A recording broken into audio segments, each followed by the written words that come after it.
We open in the lobby of the Arkney Police Department. A large hole in the ceiling pours the light of a full moon into the building. The Patriots stand, clearly rocked by the maid's death, as Henry Hawthorne launches himself into the air, his arms snapping and elongating into long, powerful claws.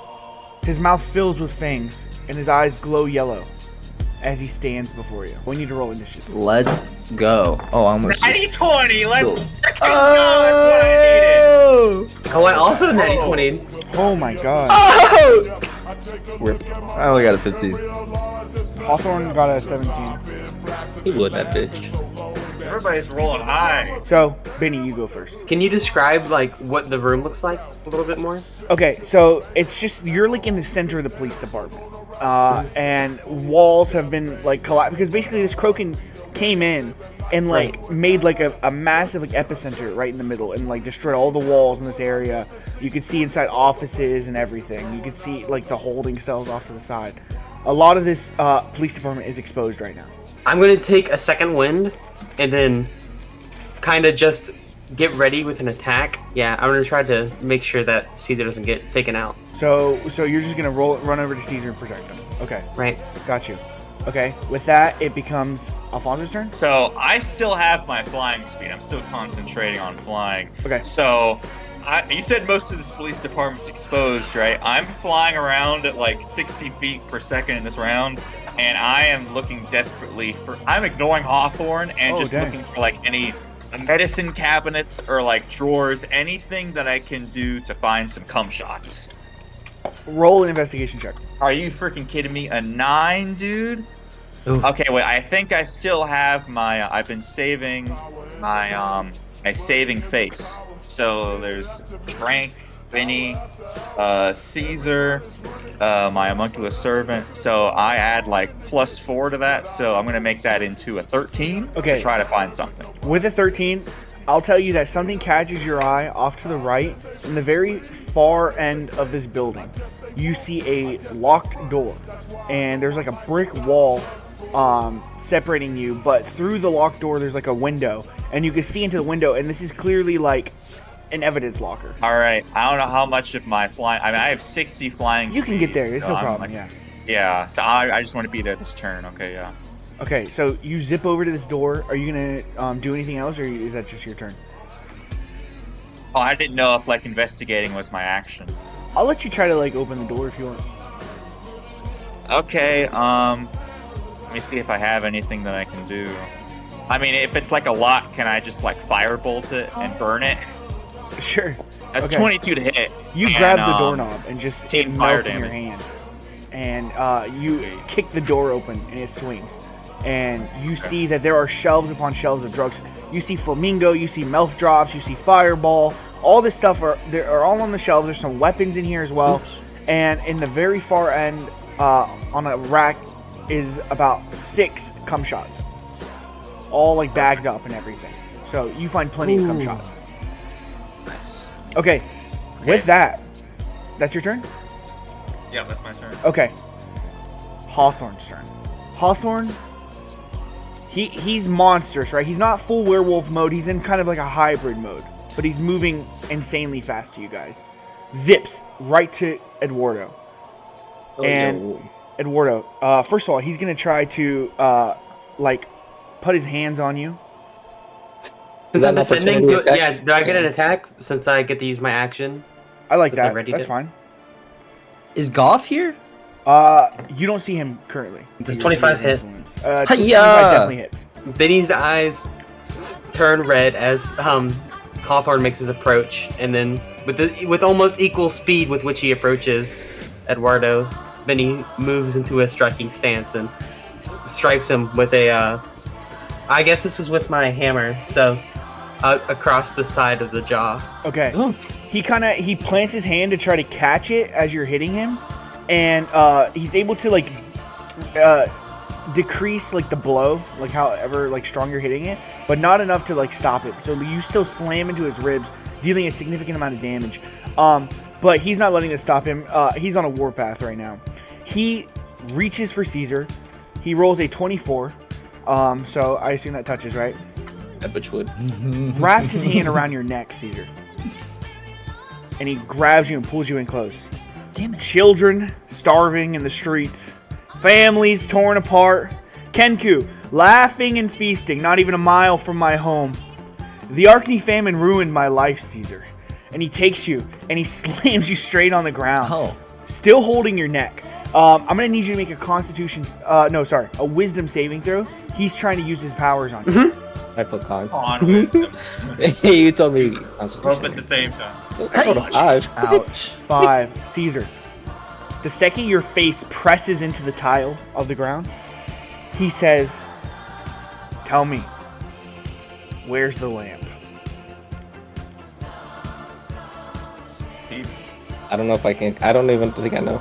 I'm almost positive. I just you know have it. I have it. You definitely have it because you took we it. have it? Oh, we went to Dead Burger. That's Yeah. Oh. Yeah. Can I still? Can I try to resist? That's what the wisdom. Do you have any saving throw inspiration or anything? is. Yeah, if you you could try to roll again. You definitely should have inspiration. Yeah, it You've says got to. I don't feel like Do. you've used it. Yeah, I don't think I've I heard will. of it. So I just reroll. Yep. Yeah. All right, so you got to get it above a 20 on it. Oh, dude, no, you're fucked. Oh, you're That's fucked. the bad rolls. We're getting the bad rolls out of the way. He pressed it a little harder because you started to squirm. He pressed it a little harder. He says, fucking tell me. Stop trying to move. Where's the lamp? I guess I'd have to tell him I have it. Are we sure I have it? I trust the DM. I don't think he would. I don't remember. Didn't Alfonso At least- fly though? I can't remember if it was Alfonso or Caesar. I think just know Eduardo it was took it to the debate hall because he used the genie to wake up his father. That's right. That's that right. makes sense. Yep. Okay. Okay. So, the second you say you have it, Hawthorne gazes over your body. And this is just his bonus action right here. He's going to use his action to reach into your pocket and grab the lamp from you. And that's going to be his turn. So he now has possession of the lamp. Okay. With that, Caesar, it is your turn. It sure is. Let me see. Damn. That's a strong opening move. You got me. I'm reading my character sheet now. I'm scared. I'm looking at my moves. It's like interesting. I'm gonna do a look around as an excuse to metagame. I see Frank. Frank isn't striking. He's ready to strike. He doesn't have to go through an obstacle to do a hit. No. No one really does. It's kind of just free for all right now. It's just an open room. Okay. I'm gonna roll deception. Deception. What are you I'm trying gonna to lie cast the about? Sky Self. I'm gonna cast the Sky Self to be Hawthorne's wife, and I'm trying to lie about. I'm gonna say, is this really all gonna be worth it? That's a low blow. So the second you do that, he sees through it clearly. He rolled so horribly, right? He's mad, bro. He lets go of you and stands up over you, and he's yelling now. You went after my boy. I should have ripped your wife in half, Caesar. You don't deserve to move on. You don't get to forget. And he kicks you in the side. It doesn't really do any damage. It's just like a visual thing. But are you gonna do anything else? Can you do anything else? That was my action. I could talk more shit if you want me to do another roll. Talk shit, dude. You talk shit all day. Oh my lord. I'm gonna talk a little bit more shit, but not well. Not well. Oh, this is a tragic outing for Caesar. Yeah, look at the roll history is Just be like, oh, fuck you, bitch. Oh. Hey, I didn't know what. Caesar, you want to do this? Oh. Fuck you, bitch. Oh. I'm gonna Literally say, pressed against the ground. is it that you just want to feel big? I'm doubling down on this one. Let's go. Now the phone's inspired. Yes. Fuck Hawthorne, dude.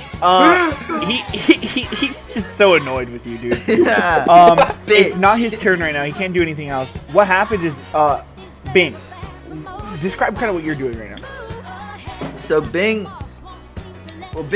has kind of like, as he's been walking into this room, like when we dropped down the hole, or whatever happened before this, he's been getting acclimated to this body. And he's like, oh, this is pretty good. And I'm gonna say that I came in with my swords drawn, if that's okay, Trevor. Absolutely. Okay. Is it my turn? It's not your turn. I'm just asking what Okay. you're doing. For I'm what just standing there with my swords out. Okay. Immediately, you hear, and you see right in front of you, Goff has materialized. His eyes are completely glazed over. You know Goff personally as Bing. And Goff, he just goes and he swings his sword at you. So I'm going to tell you if he hits right now. No! It's a 16. Doesn't hit. Misses. Okay, so he swings and just, Bing, what do you say? Yeah. Hey, Billy, what the fuck? What's going on? He's unable to respond currently. Now it's going to be your turn, Frank. Okay, so if I try to run away from this guy, I'm going to take an attack of opportunity, aren't Yes. I? Okay, well, Bing cannot bring himself to swing at his good boy, Billy. So I'm going to run away and run towards Hawthorne. Okay, you're taking opportunity of attack. Yeah, All right, this one's a 17. that hits. Nice. 2. Nice. Okay, 10 points of damage. Okay. All he does is he slices your shoulder. Okay, I duck away and get sliced to avoid fighting him. And now I'm running towards Hawthorne. And I'm going to do two things. The first thing I'm going to do is I'm going to cast Blood Curse of Bloated Agony. Ooh. And after that, with my bonus action, I'm going to cast Blood Maledict to amplify my curse. And so when I amplify it, this is going to last for 1 minute instead of just one turn. So this is for the next however many. It's for 60 seconds. Yeah, 10 turn. He's going to take. He has disadvantage on strength and dexterity checks. And he's going to take 1d8 of necrotic damage if he makes more than one attack on his turn. Okay. 1d8 For that entire necrotic time. damage. Yeah. And he has a disadvantage on those checks. And he has to, but he can roll what a checks? con save at the end of each one of his turns to end it.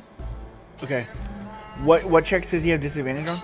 Strength and dexterity. Damn. So what happens is, the way I flavor this is Bing is running up, and he just kind of makes a little hand sign, and as soon as he does that, a mark of a little lollipop appears seared onto Stupid.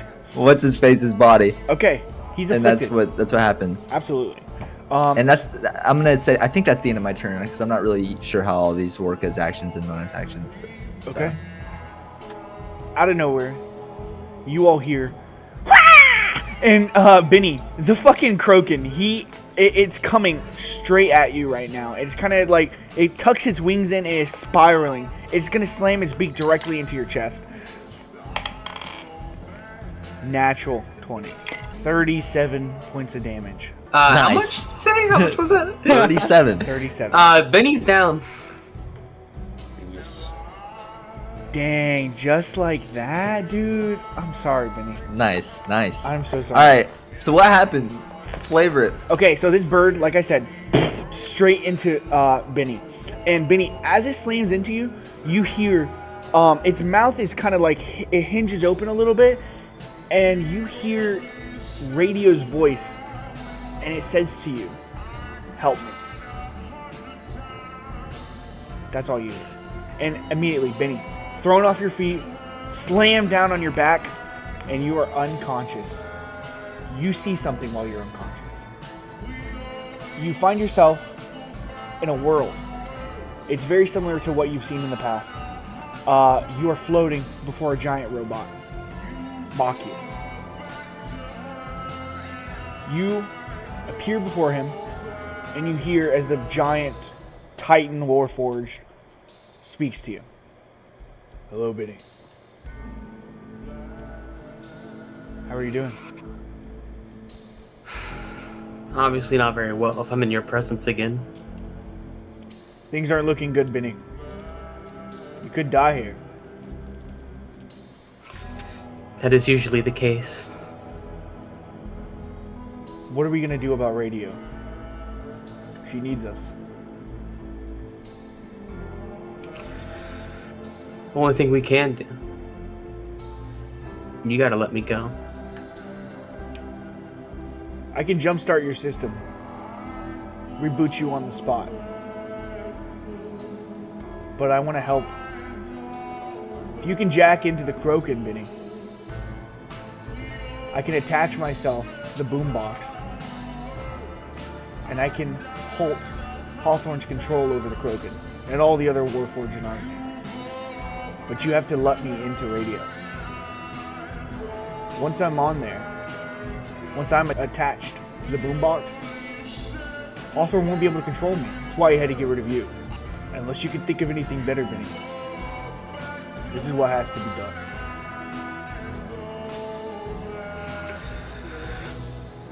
Okay. Alright. He reaches his massive hand out and touches you in the chest. Exactly where the Kroken just, like, pierced your body. And instantly, Benny, you're awake. You wake up, and I'm going to say you get 3d10 of HP. Just on the spot. Just from, like, you literally get electricity filtering throughout your entire system. Machis has woken you up. And with that, it's actually your turn again. It is? Yeah, Okay. after the Kroken. So where's the Kroken, like, relative to me?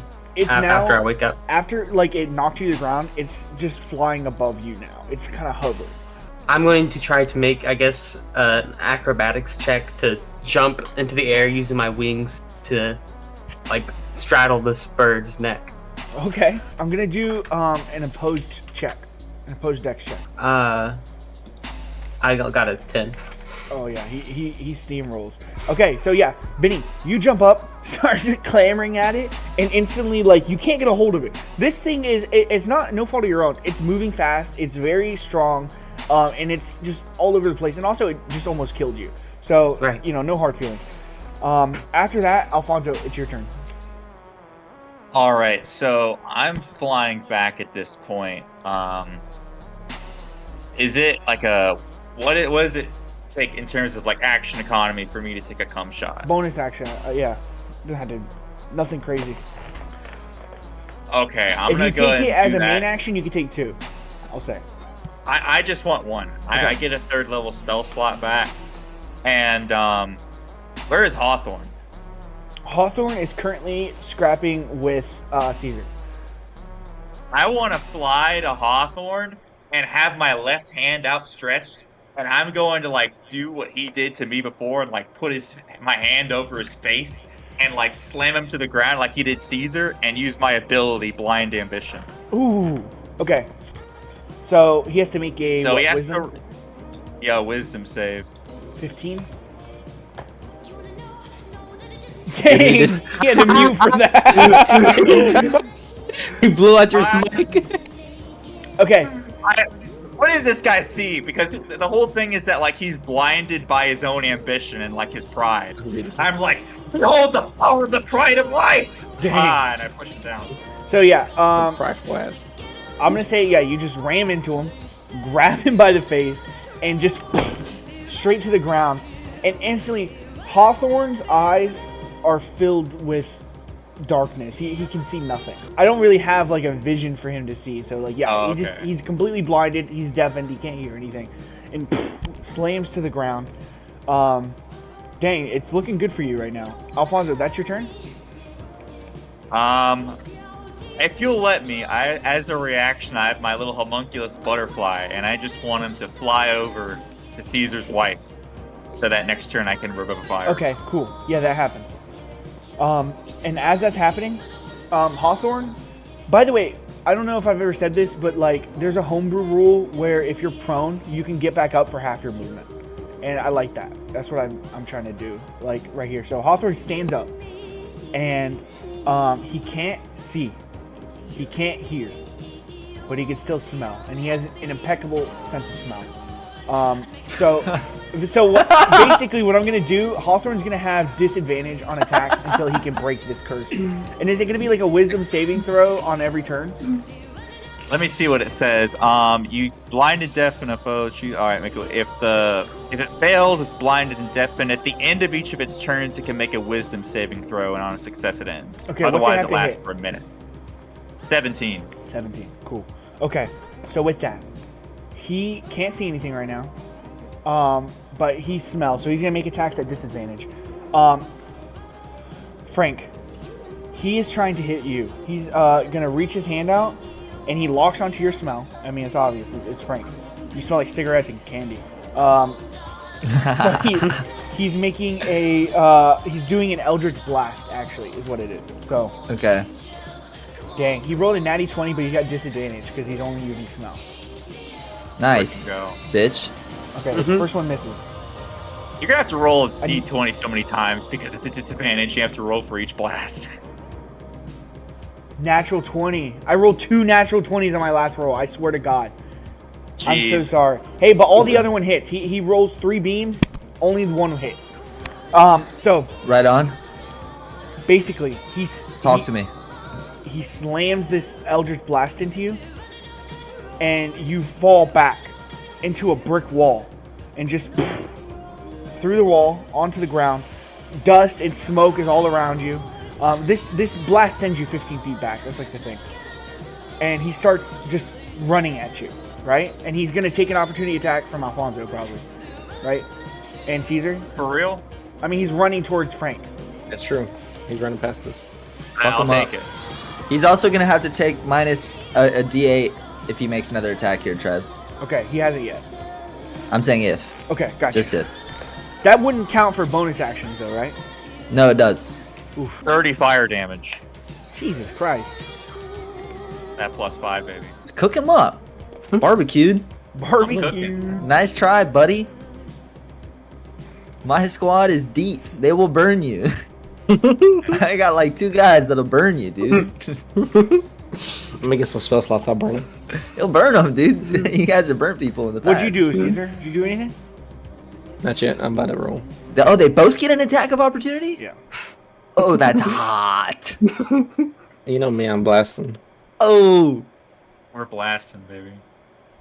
I gotta do it. My 10 My probably Eldritch doesn't hit. Blast. I'm so sorry, Caesar. But these Eldritch Blasts never hardly do anything. Well, Hey, okay, 25 there you go. hits. 25 hits. Hey, Dang. 25 hits. Yeah, that does not hit. That one doesn't. Okay, so he gets 8 magical damage. Okay. Go.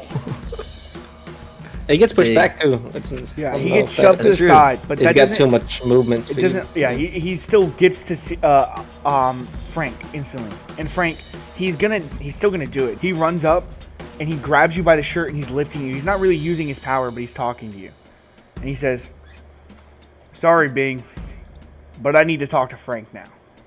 And then he drops you by the shirt and grabs you by the cheek, and he's just holding you up, and he says, "Bring Frank to me." Make a wisdom saving throw to see if this affects you.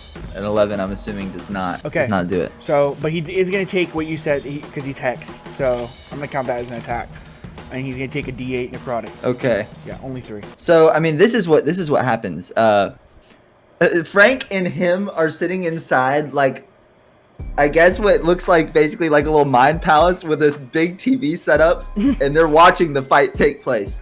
And him is tapping Frank on the back, and he's like, "All right, I think you're in. Let's go. And Frank's like, "What?" And then I just get sucked into reality. And now Bing is replaced by Frank. Blue hair, cigarette already in his mouth. And he's like, "Did you call me?" You're losing it, buddy. How can you beat me if you don't even know where you are? He throws Frank into a concrete wall again, like another wall. It doesn't do any damage, but Oh, Caesar, it's your turn. Sure Is is. he gonna save? Oh yeah, let me do that. Thank you. how much additional damage did he do to me after the Eldritch Blast? Because I think I missed it. I don't think he did any extra damage. Oh, okay. After he just Never grabbed mind. you, Oh, so he's just slamming me through walls and Yeah, yeah. talking shit.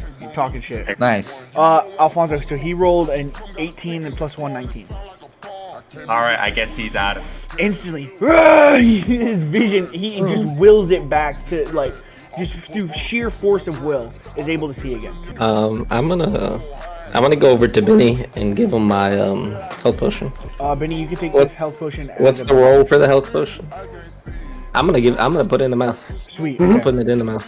Alright, that'll just be your bonus action. I think Right. it's a full action. That's a 6. I love the way he puts the asterisks around the 1. Just so you know, too bad.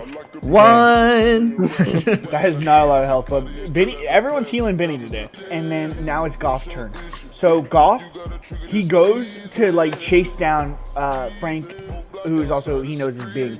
And he's going towards there. But right as he's running towards that direction, you guys watch as something falls from the ceiling and lands on his face. It's Lil Ronnie. Cowboy boots, cowboy hat, pistols in his hands, and he's scratching the fuck out of this dude. And he's trying to keep Goff away from you guys as long as possible. And you look up, something else falls from the sky. It's Bernie. Bernadina, I forget her last name, the Mind Flayer. She's the Loxodonian elephant creature that Frank almost killed but ended up sparing. You guys saved her during the whole, like, assault on Archie that was happening. She drops down too. And the second she drops down, guys, everyone, I need to make a wisdom saving throw right now. Because she spreads her hands like this and the entire environment starts to change. We are not a wise No, 15. I got a 15. Wisdom is something we have in spades. Yeah. Okay. I would not say that if you look back over all of our decisions made over this campaign that they were wise. Hey, wisdom is about growth, not about. Yeah, that's what I'm saying. It's a journey. So, not a single one of you passed. I needed a 20. Nobody got Great. it. I needed a 20. That's pretty stupid. So you guys All watch right. as... Did Hawthorne hit it? No, nobody hit it. Oh, okay. Even Hawthorne and Croak, you kind of get the sense that that's her, like, idea. She's coming here, she's trying to distract Hawthorne and create just, like, an opening for you guys to get in and, like, you know, do something. This Mind Flayer thinks She she's goes us, This is what's in her head. She's infinite voiding us, dude. The room Here's melts this around you, play. transforming into the familiar lobby of the Skyline. It's filled with friends and family, all waiting. You see a TV up. Fuck is currently having the debate. It's clear that this is a memory that she had. You're seeing like what she saw in that moment, and you are now in the Skyline during this event. And so here's what's happening. She's going to be taking you through different places throughout the campaign's past, and each place is going to have advantages and disadvantages based on where you're at. So in the Skyline, because there's so many people, you're going to have advantage on all stealth checks, but disadvantage on dexterity checks. Just while we're in the Skyline. Is that where we're starting? Yes. Okay. So With because it's- disadvantage on Dex? Let's yes, go. just while you're here. I got it. Is that everybody, including Hawthorne? Everybody's here. Okay. And you had to look around to find Hawthorne because it's kind of like, you know, everyone's kind of like missing right now. Like this is surprising to all of you. Anyways, it's the Kroken's turn. The Kroken is going to spin around and try to go straight for Alfonso now. Ooh, the Kroken misses its first attack. Its second attack, it does hit with an 18. So, Okay. 15 points of damage, Alfonso. It goes and it slaps its wing into you. Bludgeoning damage. Okay, how does it work with con? I think I have to, the damage, because I'm flying right now. I'm keeping concentration. All right, I got a 22. I'm good. Yeah, I just had to beat a 10 Okay. because it's half of the damage taken or 10, whichever is higher. So Okay. And that's good, just to I'm keep flying. you flying. Yeah. Okay, cool. Okay, I'll so just drone Frank, in it's there. gonna be your turn now. Okay. I want to try to talk to Hawthorne for a second here. It's kind of just me and him in this room, right? Yeah, he's pulling up on you. Well, he brought me out. He was holding me or something, wasn't he? He I thought. he threw you and was slamming you in the Oh, wall. and he bounced me keeps, around. like coming up to you. I want to say, hey, Henry, I got a question for you, since you want to bring me out. What is it, Frank? I mean, if we really think about this, at the end of the day, what this is boiled down to is this has kind of been a you and me situation here, right? You know, I'm the one that keeps defying. You keep telling me, you know, if I turn myself in, you'll let the others go, blah, blah, blah, this and that. I've been resisting. I have a proposition for you. What? You and me take this one-on-one for as long as I can go. Give my boys some time to rest. Fight Goff, do whatever. And then you jump back in the fold. We go somewhere else. Frank? I'm gonna roll. Can I roll a check? Yeah, you can roll a check. I have bad perception or persuasion. As He's him, got so really I'm high probably not gonna get persuasion this. here, so. Yeah, I actually just get it's a raw d20. I forgot I'm not regular Frank for this. I fail, so I'm gonna get slapped. Okay. You can say no, and I'm gonna 19. attack him. Yeah, Yeah, what are you talking about? he doesn't even look at you. He says, "I gave you your chance to run away, Frank." Yeah, that's true. My bad. That probably wasn't a wise move on my behalf. And now I'm gonna light my swords up with fire and lightning, and then I'm just gonna attack him. Okay. So first I have to roll a d8 to see how much damage I take for doing that. Nice. We love that. I'm gonna die soon. Okay, so now one of my swords has fire on it, one of them has lightning, and I'm gonna attack him with both of them. Ayo. All right. Well, the first one is a crit fail. The second one I think hits. Yes. So I think the lightning one. I love that you're never in the rolls chat. Oh, yeah, am I in it's general? always something Oops. different. It's so fun. Sorry. Yeah, It's whichever one I click on, dude. It changes. Yeah, don't stop it now, bro. It's the last session. Keep it rolling. No, yeah, no. We're in. 12 12. That's Wah, wah. okay. That's not bad. That's not bad. That's pretty bad. That's pretty gross. Disgusting. Ugly. Wah, wah. You guys look. Lil Ronnie is literally just clawing at Goth, and he's kind of single-handedly like keeping Goth like away from you guys. He like kicks Hero. off of his shoulders and aims his gun, shoots him in the chest, and lands on him again. And is just scratching him. He's keeping Goth completely away from you guys. What a beast. Yeah, for real. Lil Ronnie, That's the big, sleeper. Ronnie. That's Big big Ronnie. Yeah, dude, that's Big Ronnie, dude. Oh, I forgot. Gravity energy. He's earning his name. Benny, it's your turn. I don't know what Benny's gonna do here because it's disadvantage on dex checks, right? Yes. So Benny's not gonna fuck around with a Kroken right now. I guess. Who else is out here besides the Kroken in this main lobby area? Everyone's pretty much there. Alfonso is there, and Caesar's Oh, yeah. there. Okay. Remember, you guys are at the skyline now. It appears as if Right. you're at the skyline. You can look around and Okay. even see Sticky and stuff. I'm just going to stand near Caesar and ready an attack for someone to approach. Cool. Okay, Alfonso, it's your turn. Okay, I'm still flying. I'm gonna go land somewhere far. So, like, how big is this area? Like, it's just an illusion, right? But I mean, Yeah. it's the lobby, so. It feels pretty massive to you. I mean, the skyline. It's like the casino floor. Yeah. Right, I'm just gonna go land somewhere, fly away from this big bird, and I'm gonna go ahead and have because my homunculus butterfly flew over to Caesar's wife, so I'm gonna cast Revivify on her. Whew. Okay. It's gonna say that I can't, but I know that there's a command I can do to override that. Okay, so minus I. Well, you know what I do. Yes, I I get took the you. cum shot, so I had a 3rd level spell slot. So Revivify, so she's alive again. And now that I've landed, I'm going to cast Flaming Sphere on the. I'm going to do it on the Kroken, and it has disadvantage on the Dex save. Ooh. Wait, is it Dex? Yeah, so. Ah, So smart. I was hoping you guys would use like the fucking domain abilities to your advantage. Yeah. Yep. So cast Flaming Sphere on it. Okay. So they have to make a dex save. 16 for its lowest Oof. roll. That hit. But it had to beat a 17. Oh, okay. So 2d8 plus 5. All right. 13 fire damage. Ain't on fire. All right. 13 fire damage. The flaming spear is still there. That's the first time anyone has hit this creature. Oh snap. All right. It's flying around now, and Hawthorne's turn again. Hawthorne turns around, and he is going to attack Frank. Nice. You've been in So, this pickle before. Bring it. He can't kill me, dude.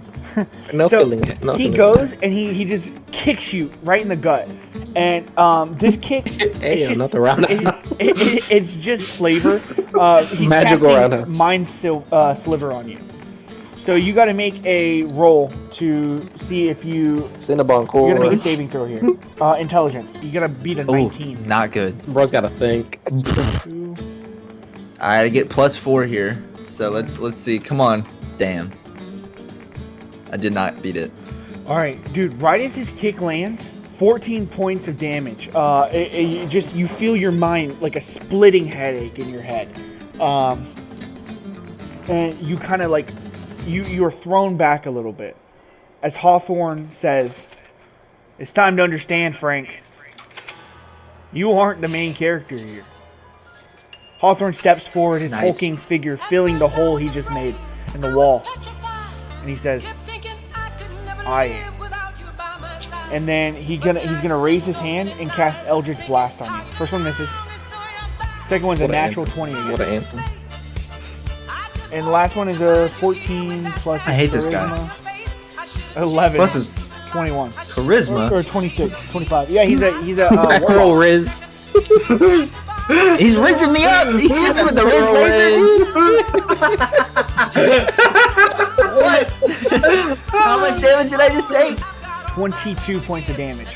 Oh, that was it was worse. Oh my god. Oh, dude, it's getting rough for Frank. Okay, Can you and imagine the Riz that hard? he has the thing that throws you back. So the first one throws you into the air, and then the second one slaps you into the chest, and just you fall to the ground again. Fuck! Fuck! As this happens, everyone, you notice the Hey, building yo. starts to shake. You hear explosions coming up from beneath you. It's clear that this is a representation of what happened when the skyline started to sink. It's clear that you're now reliving that moment from Bernie's point of view. So, the building starts to shake and collapse, and it falls and it sinks. And the second it it's a weird like sensation as like it crashes through towards the sewers. And the second the crash is complete and the dust settles, you look around and there's no rubble anywhere around you. You guys find yourselves in the sewers, but no rubble. It's as if you didn't crash. It's clear that Bernie just changed the environment once again. Now you find yourself in the sewers. Bernie, feeling the burn. All your friends from the party, all of these people, they've vanished now. And behind you, a sloppy flop yanks your attention. What? Pasta Pete is writhing in the background, just like a visage What? of him. All right. Surely we don't have to fight her visage.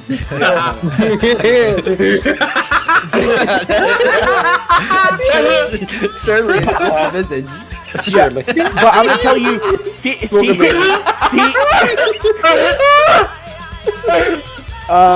seeing Pasta Pete, it kind of riles you all up. You all get advantage on strength checks while down Oh, yeah, here, I'm but riled up, disadvantage on stealth checks. Can stealth around Pasta Pete. Yeah. No, But does that Branding over buff there like those apply to him as well? yes, all the buffs apply to him. So that means he just has regular roll then, since he's at disadvantage right now. Yes. Doesn't he roll to get rid of that as well, or no? He's supposed to have been, but you haven't been doing it. I haven't. Okay.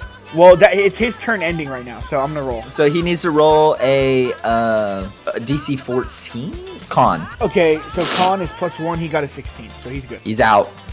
Okay, so he fucking breaks free of that. Now he's got advantage on strength checks now. And Caesar, it's your turn. He's a dork. He's a dork, and I hate him personally. Yeah, he's a loser. Yeah, he's the main character. Apparently. So now that we're in a place Bitch. that it's not obscured by people, I see my wife. You do. Is she awake?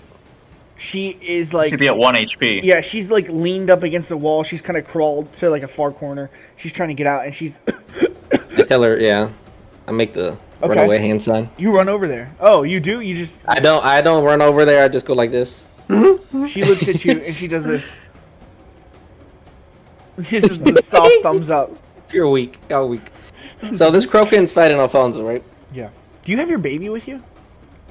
I put it somewhere. I don't remember. I think it's with my dad. Okay.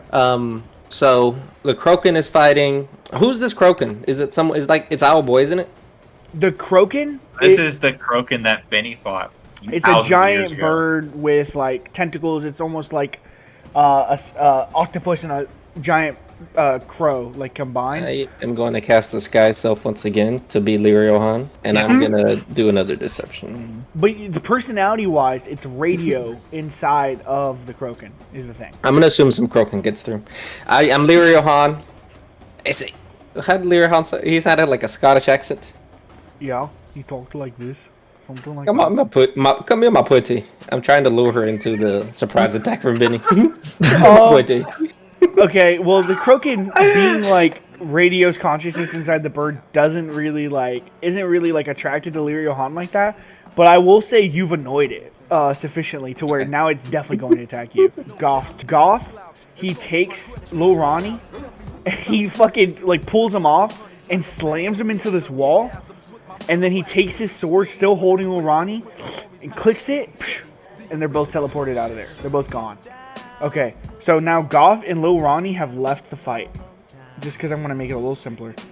And Frank, it's your turn now. Nice. All right. So describe the space me and him are in, because we were kind of off in a room, but now are we kind of in the midst of everybody? Yes, because he has thrown you back through walls and stuff, and now his Eldritch Blast have thrown you even farther. So he's probably like 20 feet from you now at this point, but he's inching closer towards you. So Frank's cigarette had gotten knocked out of his mouth. He's got both swords in his hand, but one of them disappears for just a second, just long enough for him to pull a cigarette out and go to light it up. As he lights it, 3 mirror images appear of himself. I'm casting mirror image. So there are now 4 Franks around the room. Okay. And I start kind of just fucking moving around in circles, like, and dashing around. I'm trying to like move in a way, to confuse him. And then I'm gonna run in and attack him. Okay. I want to point out something really quick to everybody. Bernardina, the one doing all the like mental imagery, like projecting these areas onto you guys, she is nowhere to be seen. It's as if she is using this like projection, this illusion to hide herself, like she did during the casino heist. So you can't see her right now currently. And yeah, okay, you do that. You're hard to see. What does that do? That like ups your AC or something? What, the mirror image? Yeah, or makes you like harder to hit. It makes it to where whenever he attacks me, he'll have to do some rolls to see if he actually hits me or a duplicate, and then like there's things to do, but I'll save that for whenever he hits me. For now, basically, it's just like I'm around him. And is that gonna be your turn or no? No, and that's one of my actions, and then I'm going to use a cantrip. I'm gonna cast poison spray. So he has to roll a con save. Okay. His con is He has to get higher than a 14. Con is +1. He got 11. He fails. Okay, so he takes 3d12 poison damage. Ooh. Okay, so he does that, and then I have, with Mystic Frenzy, I get to make a weapon attack as a bonus action if I use a cantrip. So I'm going to swing the sword that I had out. I had the cigarette in one hand and the other sword, and I'm going to slice. It's the fire one. 23? 23 hits. Nice. Okay. Oh, nice. There we go. 28 on that. Jesus And 8 of that is fire damage. So I don't know if he's not weak to that or anything, is he? No, he's not. And then after that, if I still have any movement left over, I'm using it just to kind of move around laterally, like around him. So there's just like 4 smoking Franks dashing around him. Okay. And I say, let me show you how main characters operate. It's the Kroken's turn. The Kroken is going straight for Caesar. It's literally going to fly up in the air and do a drop onto Caesar's head. Okay, that one hits. Ooh, critical failure on the second one. 15 points of damage. Caesar, that's on you, buddy. And I got my ready to attack, right? Hey, yo, there's an attack that's supposed to be. Yes, so you're good. You can hit. 23 hit. 23 bangs. I bang. I do 19 damage. Ooh, on the Kroken, that's huge. Okay, Benny, it's your turn now. I'm going to pull out. Do I still have that shotgun? You do. Okay, I'm going to pull it out, and I'm going to. I guess the Kroken's between me and Caesar now, right? Mm-hmm. So I'm going to shoot it in the back. 23 hit? 23 hits. It sure does. So that's 11 damage, and then I have 2 attacks because I'm raging. So I'm going to, with my second attack, just do a hammer strike. And then I'm going to expend a superiority die to make that a precision attack. So it's 20 hit? 20 hits. Sorry, it took so long. 19 damage. So yeah, you are literally like, you jump up and you take your hammer and just fucking slam it into this thing's gut. It's still flying around. It jumps up, it's flying around, it's trying to avoid. These attacks are adding up on it and it hurts. You hear it creak, it says, "Stop hurting me!" And it's kind of like in Radio's voice again. So, I mean, I don't know if that causes any, like, mental pain to you, but anyways, Alfonso, it's your turn. So the Kroken is, like, flying around. How Yes. far away is it from my sphere? I mean, it's not too far, probably within 10 feet or so. How far is Hawthorne away from it? Hawthorne's a little farther because he had like gone off to the side and is now inching back towards Frank.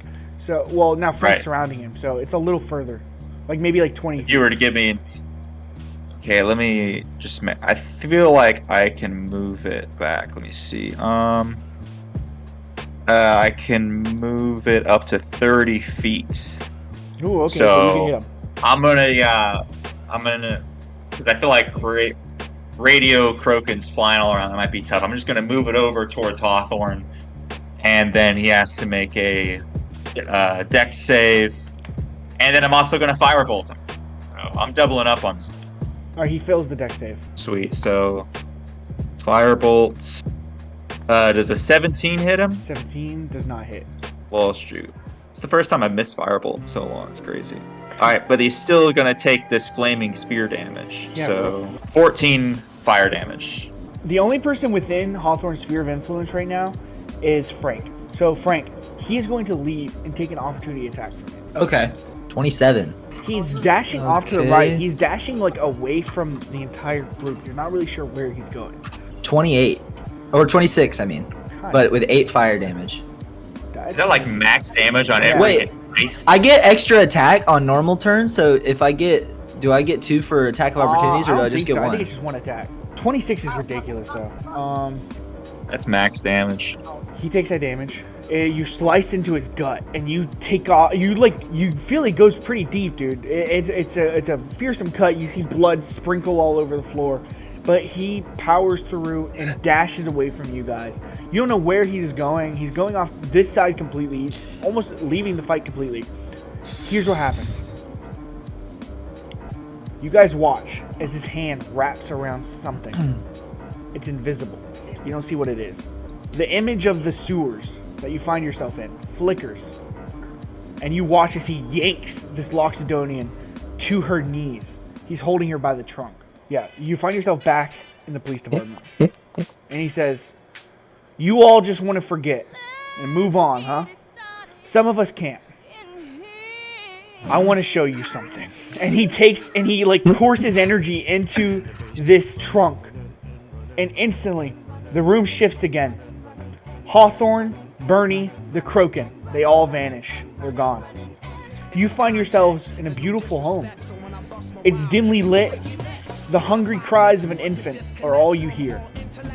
You turn and you see a young boy with dark brown hair. He's no older than 8. He's sitting down. He's watching TV. Again, you hear this crying. It's going on like in his kitchen. It seems as if he's trying to like ignore it or block it out. You're not really sure. But finally it gets to him. He stands up and he walks to the kitchen to check on his sibling. His mother sits at the table, trying desperately to get the baby to drink from her teeth. But no luck. The woman was starved. She hadn't produced milk in nearly 2 days, and the baby rejected any other kind of food. You see the woman withering away. She's fucking bare bones right now. And Hawthorne speaks. "My baby sister died that week, as did my father. They called him the Wolf King, and he ran a powerful gang that had run part of Arkney for nearly 100 years. Mickey used the chaos of the famine and the death of my sister. He killed my father while he was in mourning. How do you reckon with that, Caesar? The fact that you put me on this path.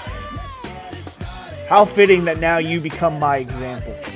You blame me for suffering of the world. The Kenku were suffering just as much. We had just as much death. Just because it happened to you, you think it's particularly insightful? This falls on deaf ears. He's not going to respond to that. The room falls away again, and you find yourself now in a hall of storage containers. It seems similar to where you had fought Frank's boss.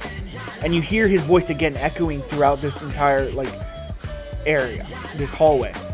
And he says, "I can feel it creeping around inside your minds. That worry that maybe you finally bit off more than you could chew. I can assure you the difference between us is in far more than just power. I simply want this more. And with that, you don't find it. You can't see him. You don't know where he's at. But there's these storage containers, and they're all shut. What are you gonna do? It's Caesar's turn.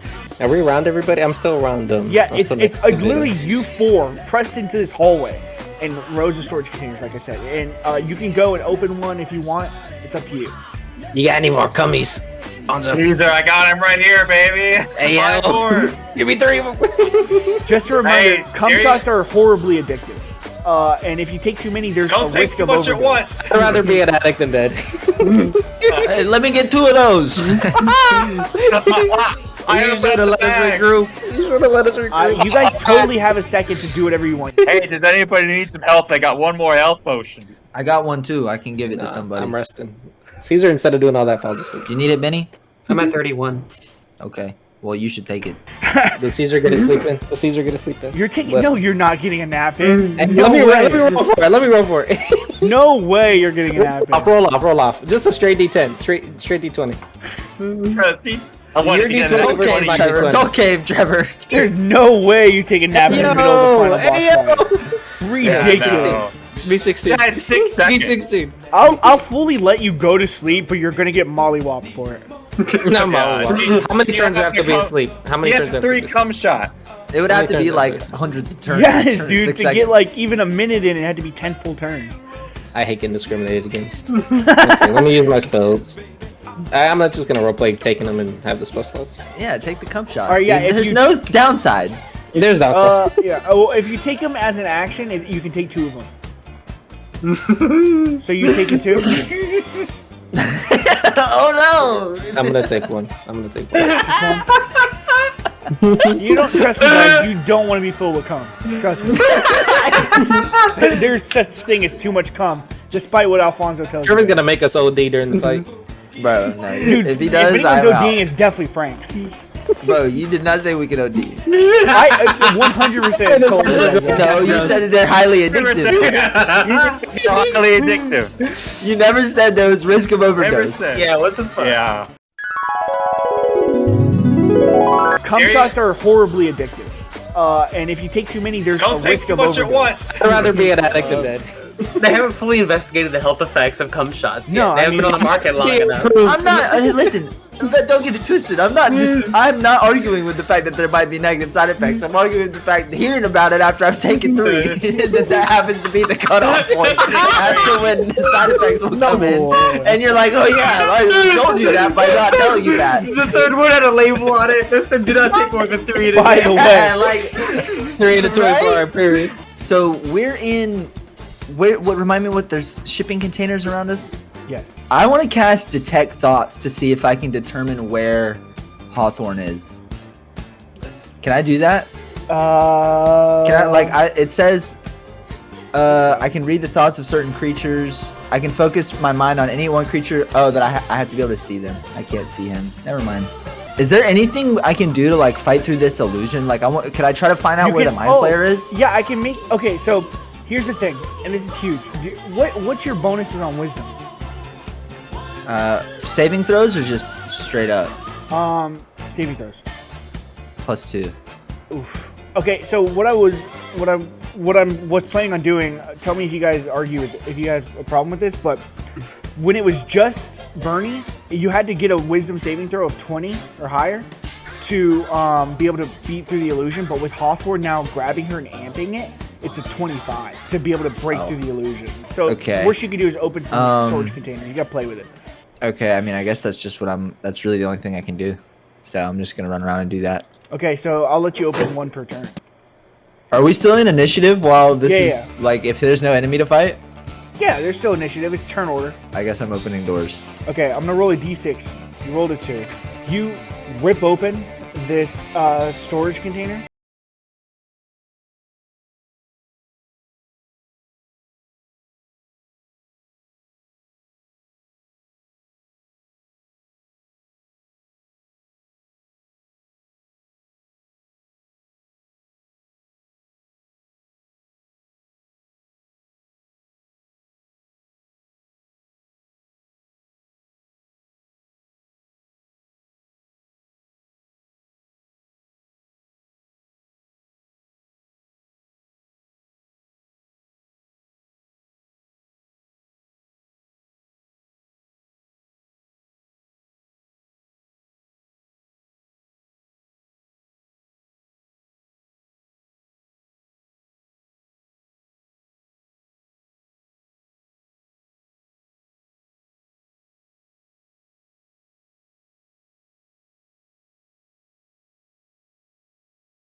Door number 1. You rip open door number 1, and Hawthorne is standing right there in front of you.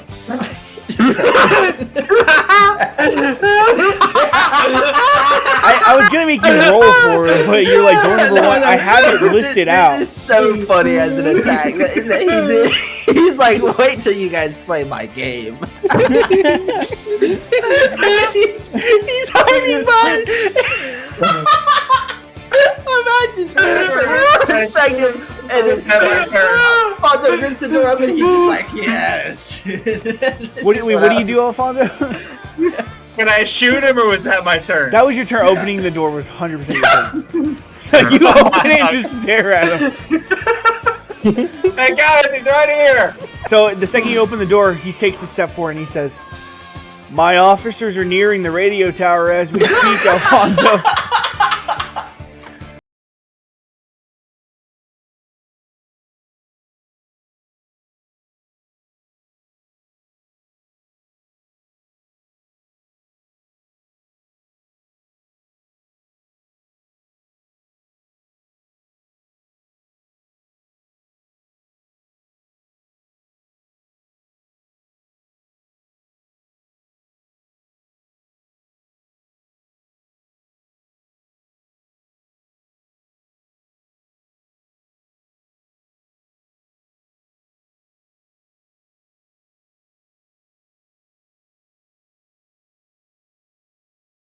Large police officers burst in. They're a hurried mess, knocking aside chairs and shoving desks around to clear a spot in the center of the room. They keep it dark, only flicking on a single desk lamp and using it as a spotlight for the area they had just set up. A few of the men in the back are dragging somebody, roughly. They're trying to stay mostly quiet, but even still some of the men spit and curse on the person that's being lugged. He has a sack on his head, and, they're just kind of hanging their head and bobbing around as they're being dragged into this room. They throw the man onto the ground and rip the sack off its head. What you see before you is Henry Hawthorne.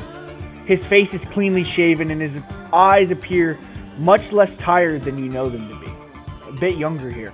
One of the officers pulls out a pistol and kneels down, pressing the barrel right into Hawthorne's cheek.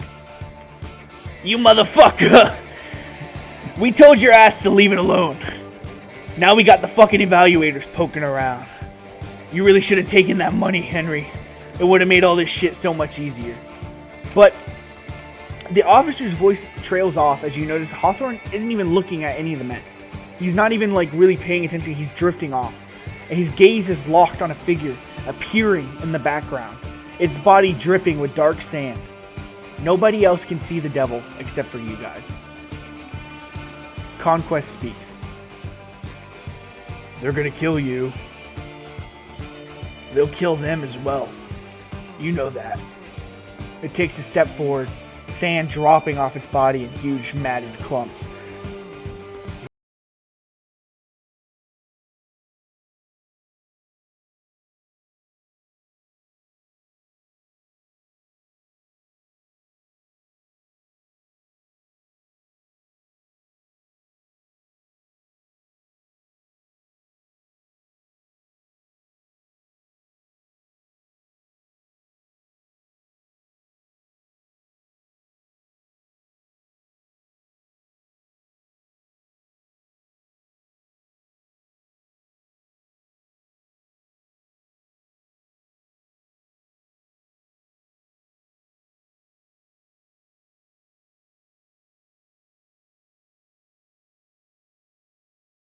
Hawthorne, in full-on werewolf mode, spits out a finger and looses a frightening howl.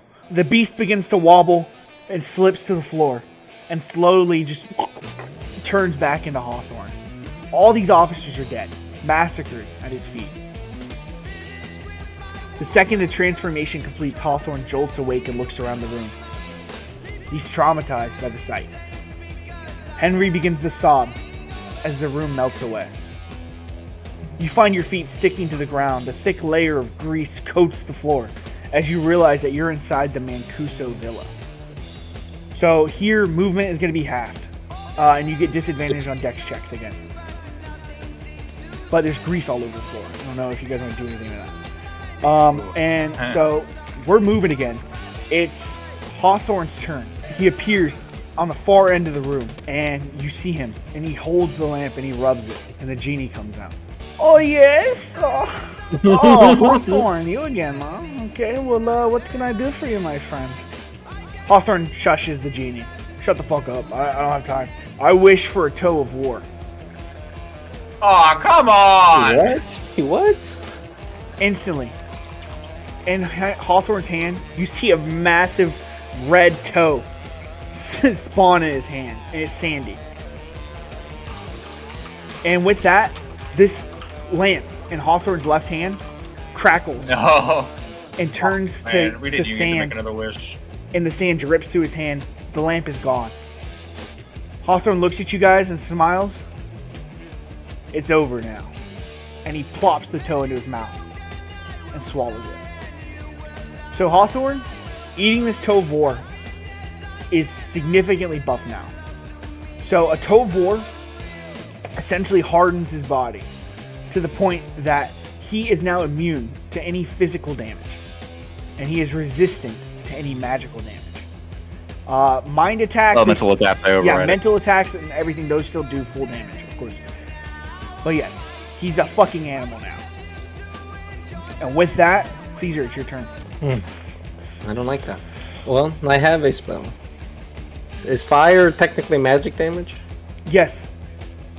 That's ass. Well, it's still gonna do like half damage to him. I mean, he's not super, he's taking some damage already, but he's buff right now. He's gonna be hard to kill. I'm gonna cast Blight. I hate that. Wait, so what happens to the genie when this wish is made? He goes teleported back to his temple. The lamp like dematerialized. Oh, okay. I didn't know if we saw that happen. I wasn't paying attention. I cast Blight. He has to make a con save. He rolled an 11. You're good. So he misses, so he would take 40 damage. So he takes 20. A wave of necrotic energy. Is it necrotic? It is. I'm gonna tell you now. It does the Is full necrotic 40. not magic? It does the full 40. He's weak to Necrotic is necrotic. the only one that is going to do the full damage. Just a bunch of fungus. That's a bunch of fungus spore. So this Decomposing blast body. digs into his chest, and actually, like he's flying backwards and slams into a bookshelf. You watch as Hawthorne is struggling, but he like swats this beam away, and he's incredibly angry now. Frank, it's your turn. Okay. I'm just going to dash towards him, and I'm just gonna try to fuck him up. Nothing complicated here. I'm going in with the first thing I'm gonna do is cast poison spray. So he needs to roll a con save. 17. He passes that, so no worries. So I'm gonna run in and just swing with both of my swords. Here's the fire one first. 27 for the first sword. That's the fire one. 28 for the second one. 22 on the first one. 25 on the second one. I'm rolling high as fuck on you damage. are. The first slice of a giant plume of fire goes through him, and then I kind of jump up and I cut downwards with another one straight through him, and then a loud clap of thunder goes Okay. off in the room So here's how it works. as I slice him with the second one. The actual physical damage aspect of it, like the 2d8, that's completely negated because of the toe of war. And then so he's only taking, and he's resistant to magical damage, so he's only taking half of the magical damage. So he takes 2 and 3, so 5 points of damage. You did 50, but because of this toe of war, the toe of war is broken.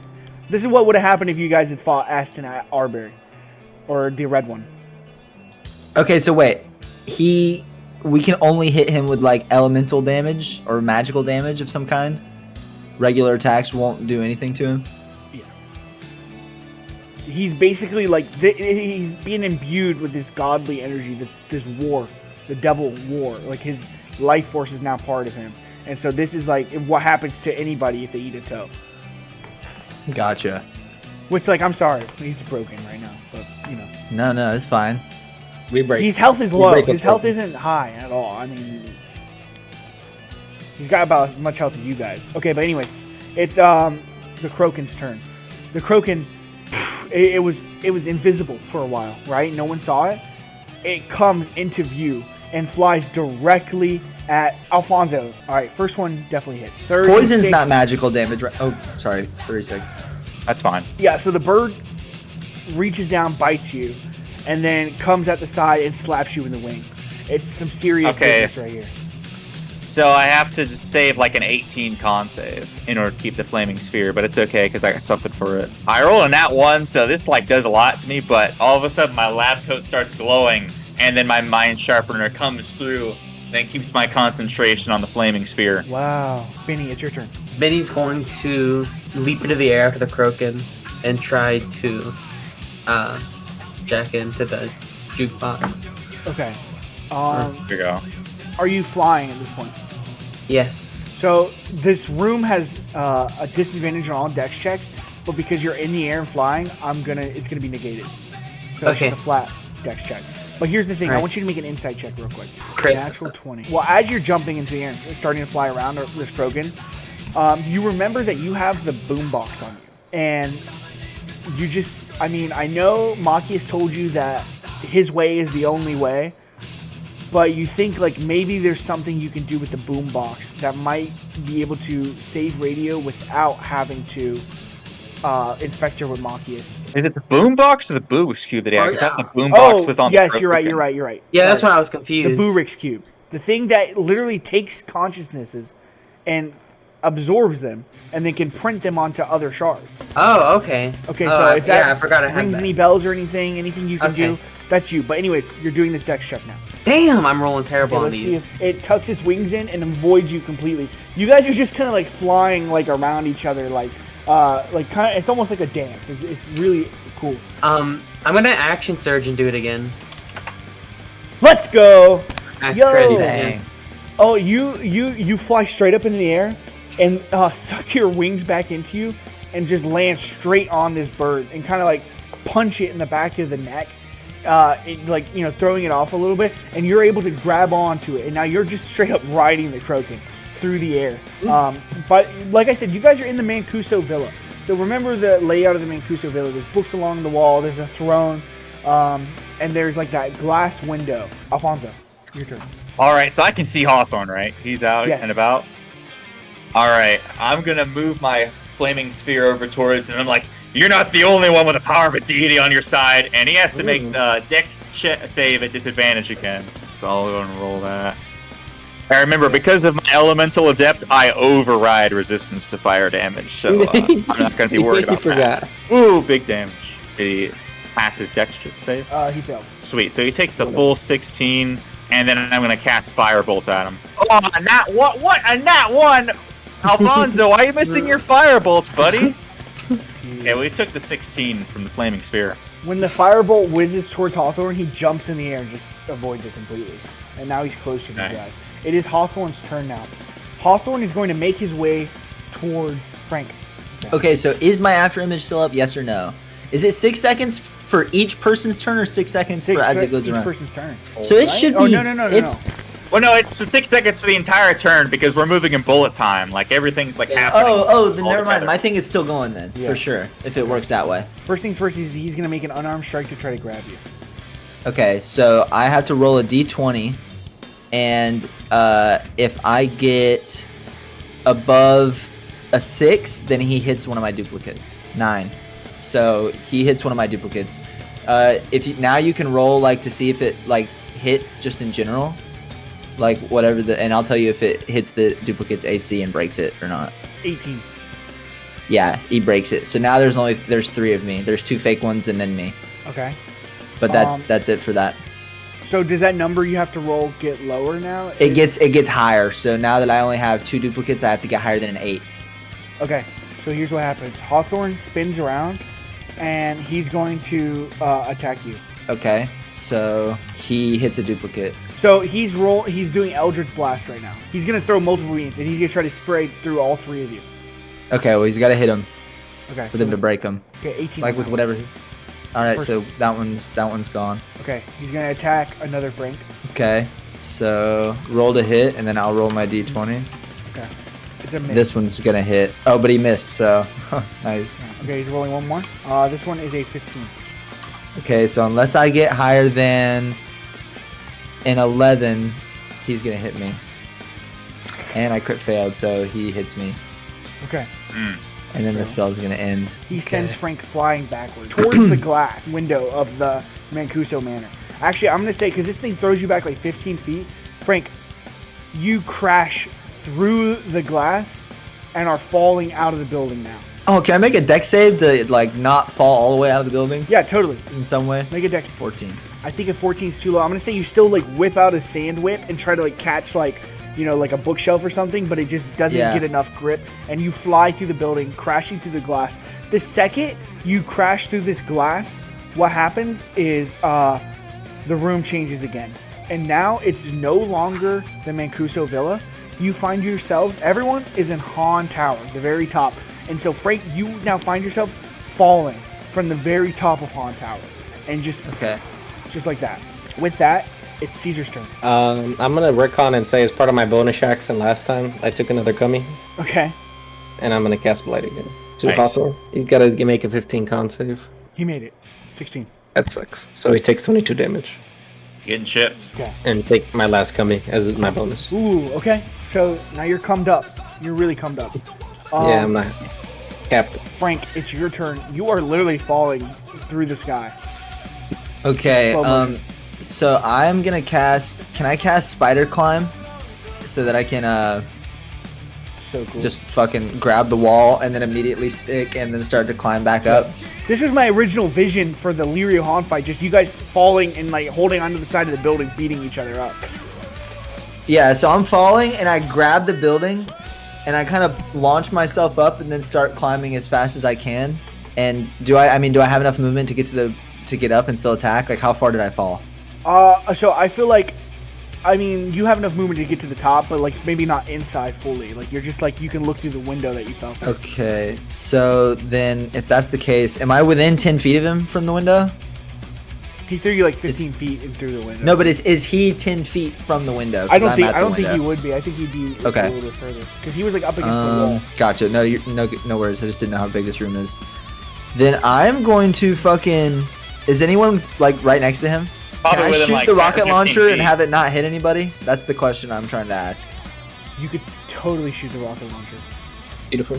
I'm gonna shoot the rocket launcher at him. Okay, what kind of damage does the Okay. rocket launcher do? Big damage if it hits. We'll see if it does because I'm not Frank, and Frank has a much better chance of hitting this. I'm probably gonna waste it, low-key. I don't think I'm gonna hit. Oh, 21! 21 is good. 21 is gonna Ooh, hit. Let's go. If only I was Frank, so I'd get sneak attack damage. Oh, seriously. 32. Let's go. A lot of ones. 2 Still. damage. I know that is a lot of ones. All right, I'm That's gonna half it sixes to though. 16. And then he's within 60 feet for sure. Yes. Okay, I cast Hold Person. What the hell? Install And Cradled. he, let's see, at the end of each one of his turns, he has to make a Wisdom saving throw. He has to make a saving throw above a 14 really quick, actually. He has to roll Wisdom. Please don't get it. He got it, didn't he, little bitch? It's a miss. Oh! It's a miss. Okay. He rolled like a 5. Okay, so until his next turn, he like this is gonna last Yeah. for a minute unless he can do anything about it. He's completely paralyzed, Yes. So, so he can't move. He can't do anything. okay, cool. One thing I wanted to say really quick though, this explosion, this rocket launcher, right? It's not close enough to do damage to anybody, but it creates a shockwave that I want to just kind of. You make a dex check, and if you fail, it sends you flying. Everyone's good except for Benny and the Kroken, who now go flying out the window as well. And Benny, I'm gonna say you kind of like fucking because you're holding onto the Kroken, so you manage to maintain control, but you're both now tumbling out of the sky.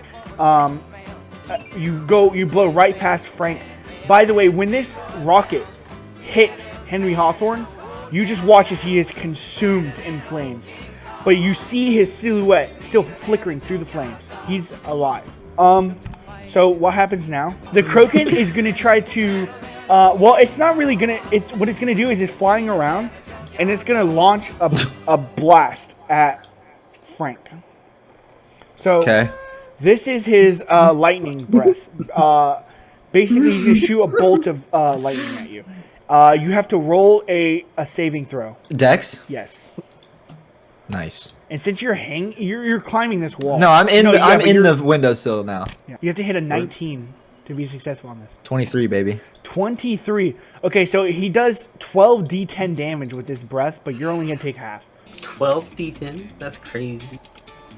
59. So you take 30 damage from that, Frank.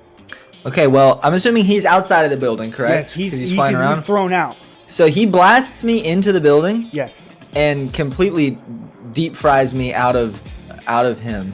Okay.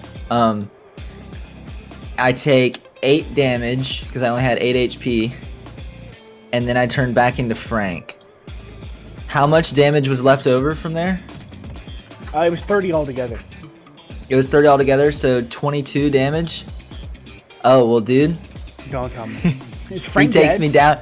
Frank also dies. So he hits me with a blast. Frank only had 20 HP. Him only had 8. So he hits me with enough there to still blast me into the room and fucking knock me all the way down. I'm gonna say what happens is you get blasted in, and as soon as your him form disintegrates, you go and you reach for these cum shots, but the blast and the electricity is still going. So you pass out, fall to the ground, and these cum shots, they're still in your hand, but like you're just kind of like unconscious on the ground. So someone can run by and like shoot you up if you want. You're getting fucked right now. It's Benny's turn. Benny, you're still holding on to this Kroken. Alright, does Benny have to roll like an Arcana check or something to figure out how he could use this Burik's cube?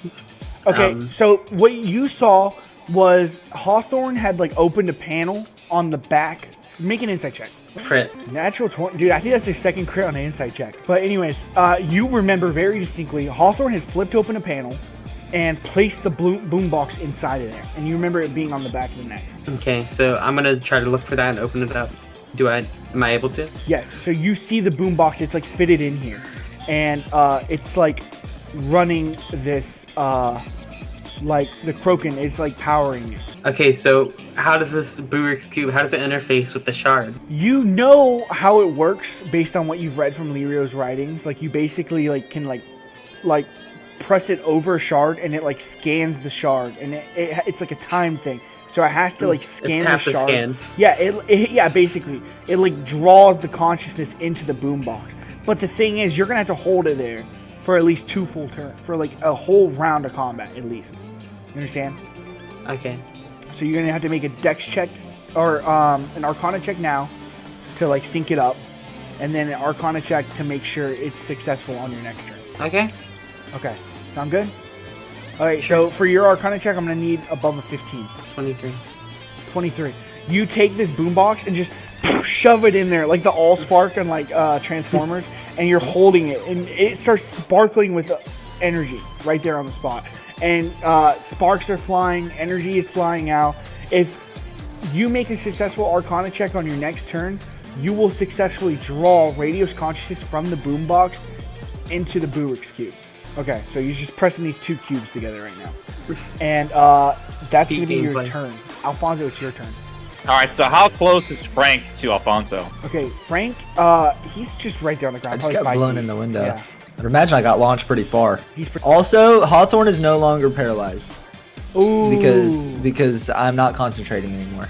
Okay, well, I'm going to, as my bonus action, move the flaming sphere back over to Hawthorne, so he's going to get lit up. So he has to make a dex save. And then I'm going to go and inject Frank as my main action with the 2 cum shots to get him back into it. I don't know if it's going to work. Alfonso's like, we just need something, buddy.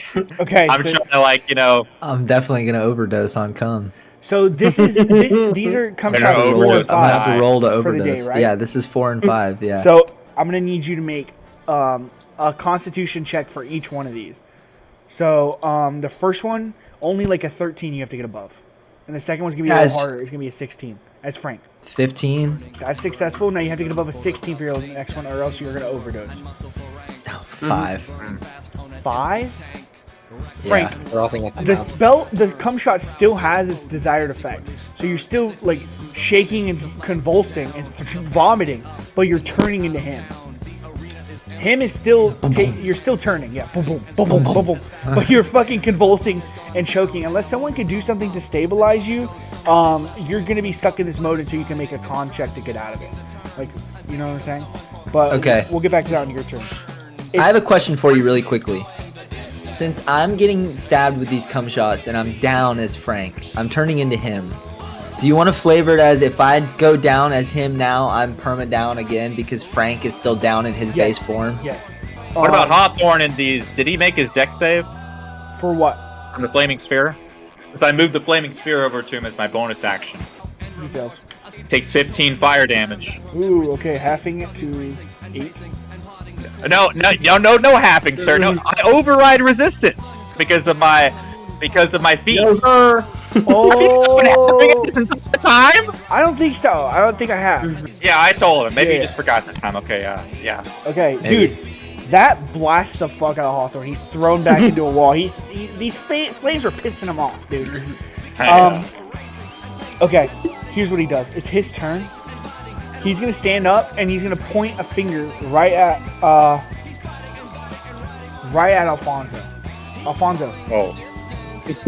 He puts his fingers like this, points at you, and he goes, "Finger My finger of death. of death." You have to Oh, roll a crap. Constitution check over a 19. That's impossible. I'm telling you right now. You might 20 it. Please, You need a those ever natural come here. for clean. Come on, natty 20. Natty. That's a 10. Okay. So it's gonna be 7d8 plus 30, Alfonso. My guy. I'm Wait, rolling. was it a Constitution check or a save? That's a hit or die roll. This is what you're going down if you don't hit this check. He It's the what? same. He It's the favored same him? things. Because I have proficiency in con saves, so it would have been +7, but that would have only been a 14 anyways. So Okay. Alfonso, I rolled here on D&D Beyond. It's 61 damage. I'm down. That's a good night roll. Alfonso, this thing pierces right into your chest, and you as well fall through the window and out. So you're falling down. And as you're falling, you hit the ground a lot sooner than you would expect. And the room starts to change again. It's shifting. What's happening? You find yourselves in an RV speeding down the road, top speed. Across from you, dude. you see a van with a door ripped open. Hawthorne standing there, goading you. He's speaking as you guys are like flailing around radio. You're still flying just above the RV, holding on to the Kroken. Caesar, I'm not really sure what you're doing. You're probably like right in the passenger seat. Frank, you're standing next to Alfonso's. Well, I'm laying unconscious- down, yeah. probably. Oh yeah, you're prone, but you can stand up. Pulsing. So yeah, you're now in an RV, top speed down the road. You notice the van is like bumping into you and slamming. It's getting really serious right here. Alfonso, you're dipping in and out of consciousness, and you hear Hawthorne yelling over to you. He's kind of monologuing at you right now. He says, Monologue me while I'm... "Yeah, you Under. can hear him. You can hear him. Like I'm gonna say that. Okay. You're still slipping because you're making saves, and you hear him calling over to you from the other vehicle. I gave you every opportunity, Alfonso. I had this image of you, some poor victim, locked into a life you hate. But now I see it. I couldn't be more wrong. You love this part, Alfonso.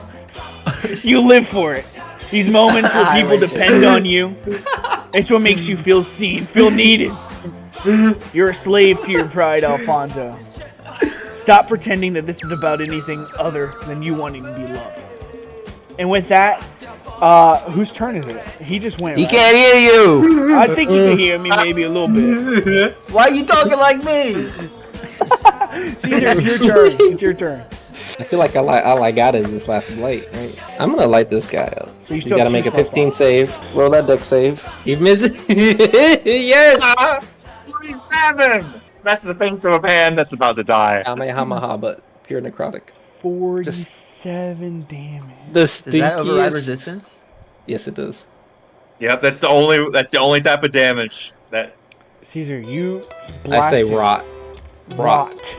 He slams. He's thrown back. He slams into the back of this RV, and the RV just fucking starts swerving wildly. It's about to flip out of control. You're not really sure what's happening to Hawthorne, but the door is shut. It's now Frank's turn. Okay, so I need to roll like con saves to see if I come up. Yeah. 9. I mean, how many do I get to roll? Just the one? Yeah. So I mean, I'm still just sitting there fucking. Convulsing. Yeah, my ears are ringing and I can feel like my blood pressure is at like fucking.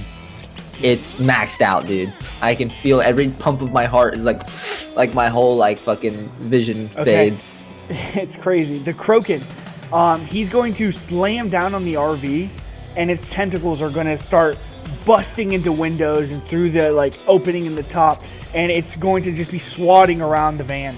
It's going to try to hit Caesar. 16. Does that hit? He'll let me know in a second.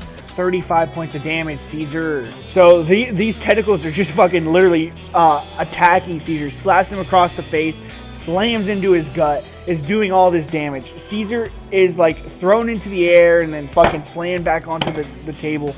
The RV is now swerving as well. Both these cars are swerving wildly throughout the street. Benny, your turn. Do I have to make another Arcana check? Yes, you gotta pull this off.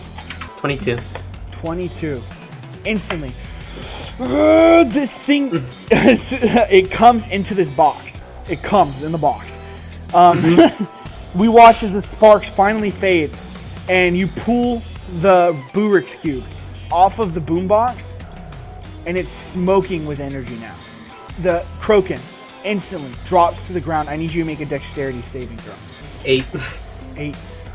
Benny, it falls into the ground, and it rolls on top of you, dealing 13 points of damage. Alfonso, your turn.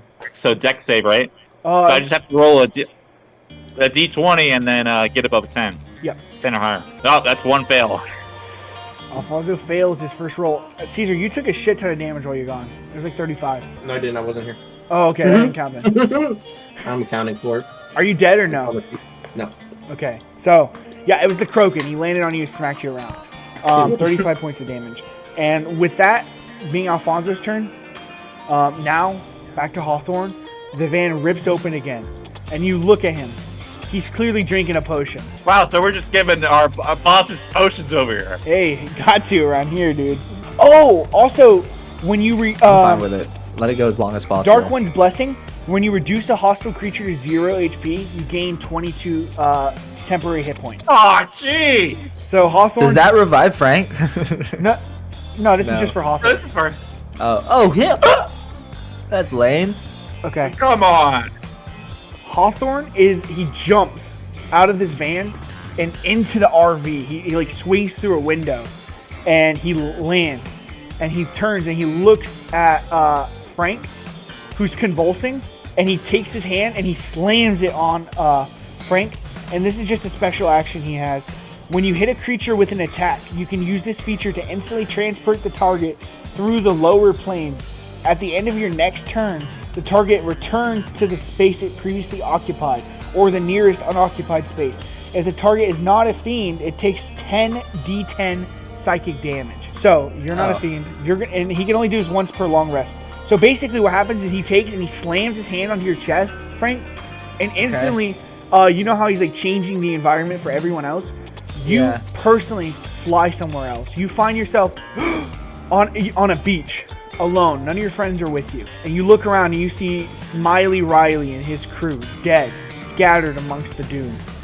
You find yourself on this beach and you're alone. Okay. So you're stuck here until the end of his next turn. Do I roll a saving throw to see if I take the full damage or half damage, or do I just eat that? It says you just eat it. I don't know. I'm not seeing anything. Does he have to roll to hit it, or did he just? Oh, I guess I'm down. It's his special so that makes action. sense. Yeah.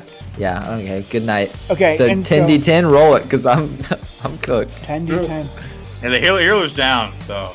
54. Oh, I'm alive. Okay, so here's the flavor. So when he touches you, Okay. and you feel flames consume your entire being, and you're screaming and patting them off. You're like, oh, fuck. And when you finally get them away and clear, you're on the beach, like I said.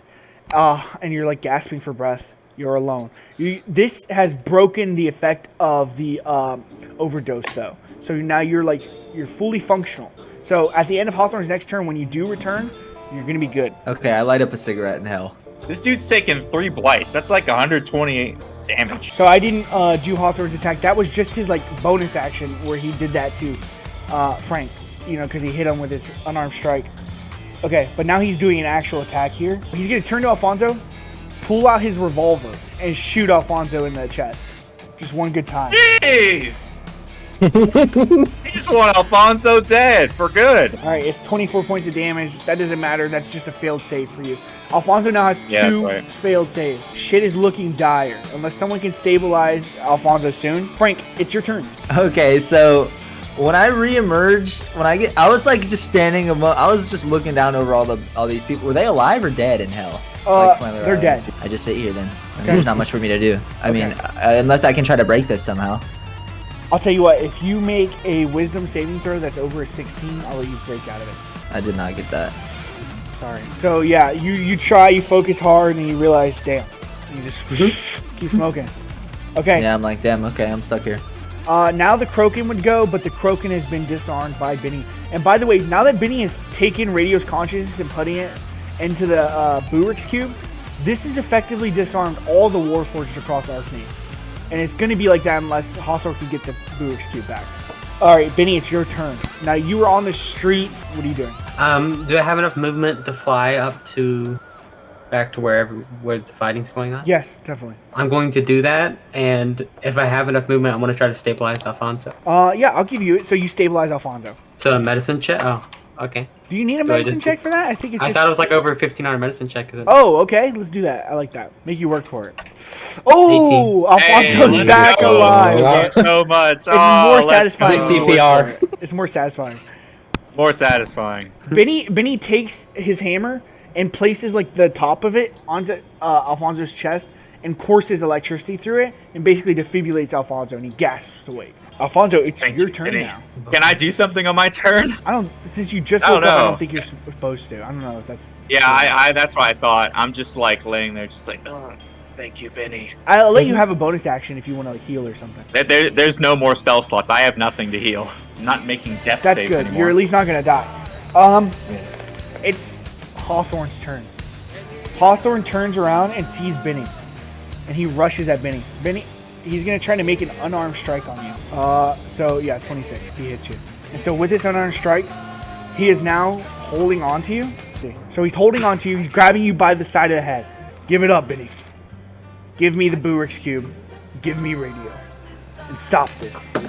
You realize, even now that you have her, my will is still enforced on her. My commandment cannot be broken unless by me. She'll forever be my slave, Benny. Unless you give her to me. You give her to me, and you walk away now. And eventually, I'll release her. That's your only move. You can't be a slave with no master. Then you should die, Benny. And as he says that, he power word kills you. He's Oh, casting... gee! Yes, wait! How does he have another one? my god! Fucking How does he dead. have another spell slot? Oh wait, he's a warlock. I guess he has all 9th level spell slots. So, Benny, what's your health at right now? If you have 100 or less damage, it just kills you. Oh. I'm dead as fuck. Yeah, I'm gonna say you make death saves though. It's not a full death. I'm not doing that to you. What? No, well then don't use power word kill because that's what it does. Hey, no, it's a full death. Yeah, he's dead. I'm He's dead. Humber. You cast it. That's where we're at. I like it. God. I know. I'm down. There's no more. No more cum shots. You had to revivify its season wife, so Aren't there Didn't 3 wishes? Oh, he already used the You wisdom. use the last one. Oh. Okay, Well, Benny's dead. Benny's dead. Benny's dead. Yeah, so here's what happened. Well, that is a Warforged. He grabs Benny by the side of the head, gas power word kill, and fries Benny's head. What's the word? What's the word? Die. what word He says is it? death. You should die. And as he says that, He doesn't say shut down. Google. Benny, your whole life flashes before your eyes. What are your final words to Hawthorne? I wasn't really prepared for final word session. He leans in and he holds you really close to his head and he says, "You can rest now, soldier. There's no more fighting for you."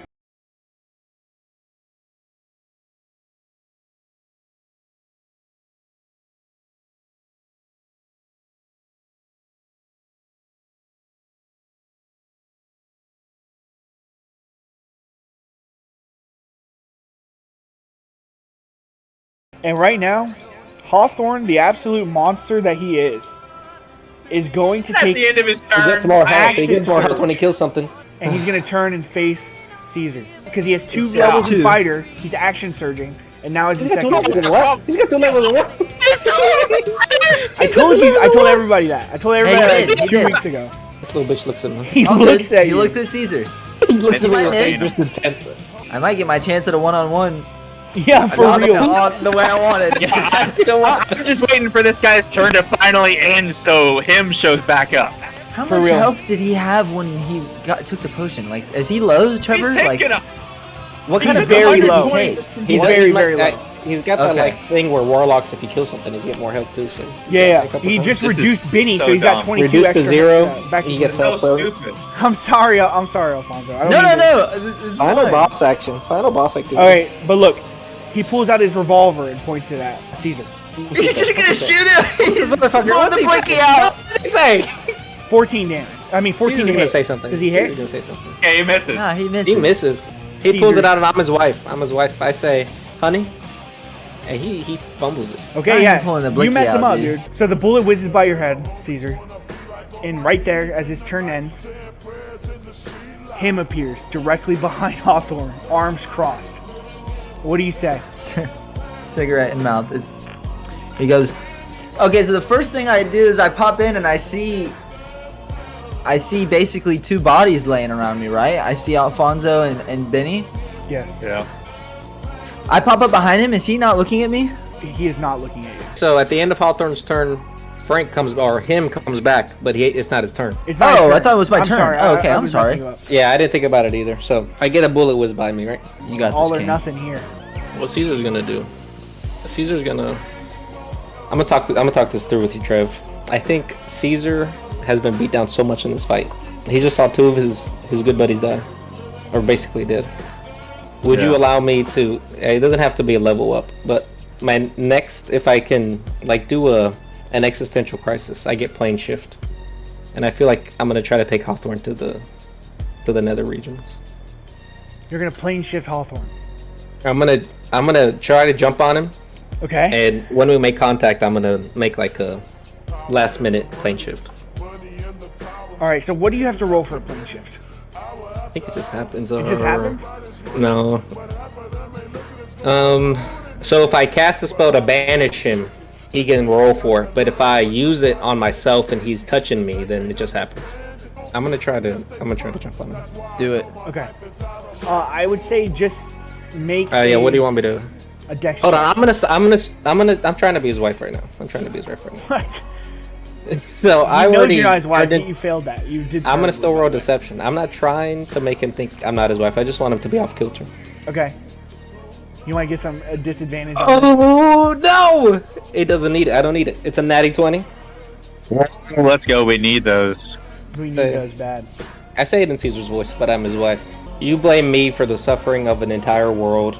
I think we need to go talk this out somewhere else. And I jump on him, and I cast plane shift. Okay, so here's the thing. You're jumping on him. You're going to try to wrap your arms around him.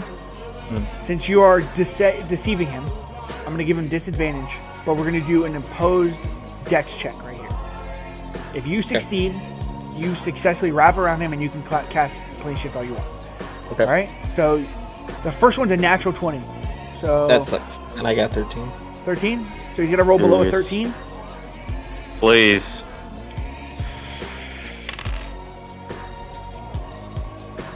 He rolled an 11. Caesar, Ooh, I you like- jump onto Oh. Henry Hawthorne, wrap around him, and slowly the image of his wife starts to fade. He sees this dirty, festering bastard. And what do you say as you plane shift? You can't hurt anybody anymore. There's an explosion of energy. Frank, you watch as Caesar and Hawthorne blip out of existence. And the second Okay. that Oh, happens, no. I reach out my hand while I'm doing that to him. Oh, does he? Can Yes, I grab he it? I think you should roll for it. you're pulling him with you? I'm reaching out, so he's got a second, because that's my turn. Then it'd be his turn, Yeah, it is your turn. so he's got a Okay. split second. I have a split second. Teleport with Oh, Fuck, I have a potion. I was thinking about staying back to heal, but I'm coming in. I grab. Ooh, okay, so you grab onto Hawthorne's hand, and you're both pulled into this portal. And you, for a second, there's silence. And we transition completely. We open on a shot of a forest. Bright green colors everywhere. Beautiful forest. And there's silence here. Suddenly, we watch as all three of you roll into view and are gasping for air. So, Hawthorne, coughing, stands up and he looks around. What the fuck did you do, Caesar? It ends here. Even if you win, you'd be trapped. This is Eden. There's no getting out of Eden. You can't plane shift out of here. My son. You fool. Your fucking friends are gonna die. All of Arkney. We're all trapped here. The difference is, you're trapped here with us. I'm going to cast poison spray at him first, so he has to roll a con save. Tell me what he gets. You got 19. He passes that. That's fine. We immediately are gonna go into. I'm casting hold person. I'm laying it on the line. May freeze. I need him to roll another saving throw. This one is wisdom. But that 20. I can't read that. What does it say? He always. It's a 19. Oh, okay. He's not. That is really bad. I'm so sorry. I'm so sorry. No, it's okay. That is the end of my turn. I did shake it entirely too much, is what I did. All good. All good. So we're in E. Oh Jesus. Okay. So That's the end of my turn. That's all I can do. it's back to Hawthorne. Hawthorne, he falls back onto a tree. It looks like he's lost his will to fight completely. Out of initiative. Yeah, he falls back and he drops to his knees. Everything I did, all the murder, all the manipulation for it to end like this. Kill me now. It's over for me. As he says that, you hear a hissing, all three of you. And your attention is snapped to the tree line. And you watch as a snake, larger than anything you've ever seen, towers above you. And it's glaring at all three of you. And then a voice comes out of the woods to your right. And out walks River's Rain. We're going to have to get out of here. Quick. And he says this to you guys. What do you say? We're out of initiative. Out of initiative. Hawthorne is I pull my rocket effectively launcher given out and I up. shoot Hawthorne. Oh my god. I try to stay Frank's hand. We've been in this situation before with the granny. Don't you think it'd be worse if we let him live? Look at him. No, absolutely not. I mean, but I will. Frank is like, I don't think. Caesar, respectfully, this might be the only chance we get at any kind of victory for a very long time. The only thing that really mattered to me was all of you guys. And everybody else is stuck back in a world that we might not be able to get back to. So, as far as I see it, or as far as I'm concerned, that's this guy's fucking fault. And so, I mean, you know, we can let him live. Someone as powerful as him, he's gonna help us more than he's gonna hurt us get back. We've neutralized him as a threat. We can use him. I look at him, and I walk over. I mean, he's bloodied? He's bloodied. He's probably one good attack away from being murdered. I get right in his face, and I materialize one of my swords. I'm just standing there looking at him, and I'm praying if I want to kill him. I'll let Caesar. I don't know what Caesar wants to do here. Does the snake just attack us? Do I need to just go? The snake is it's rearing for an attack. It's about to. Not 9 to 5. I get up and I say, all right, fuck it, let's go. Caesar goes to Hawthorne and puts his hand out.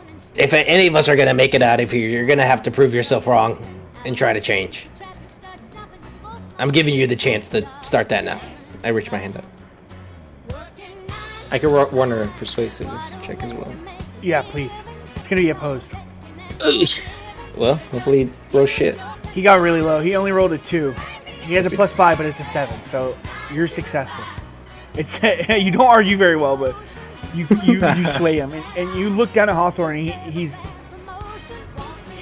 not moving fast enough. He's thinking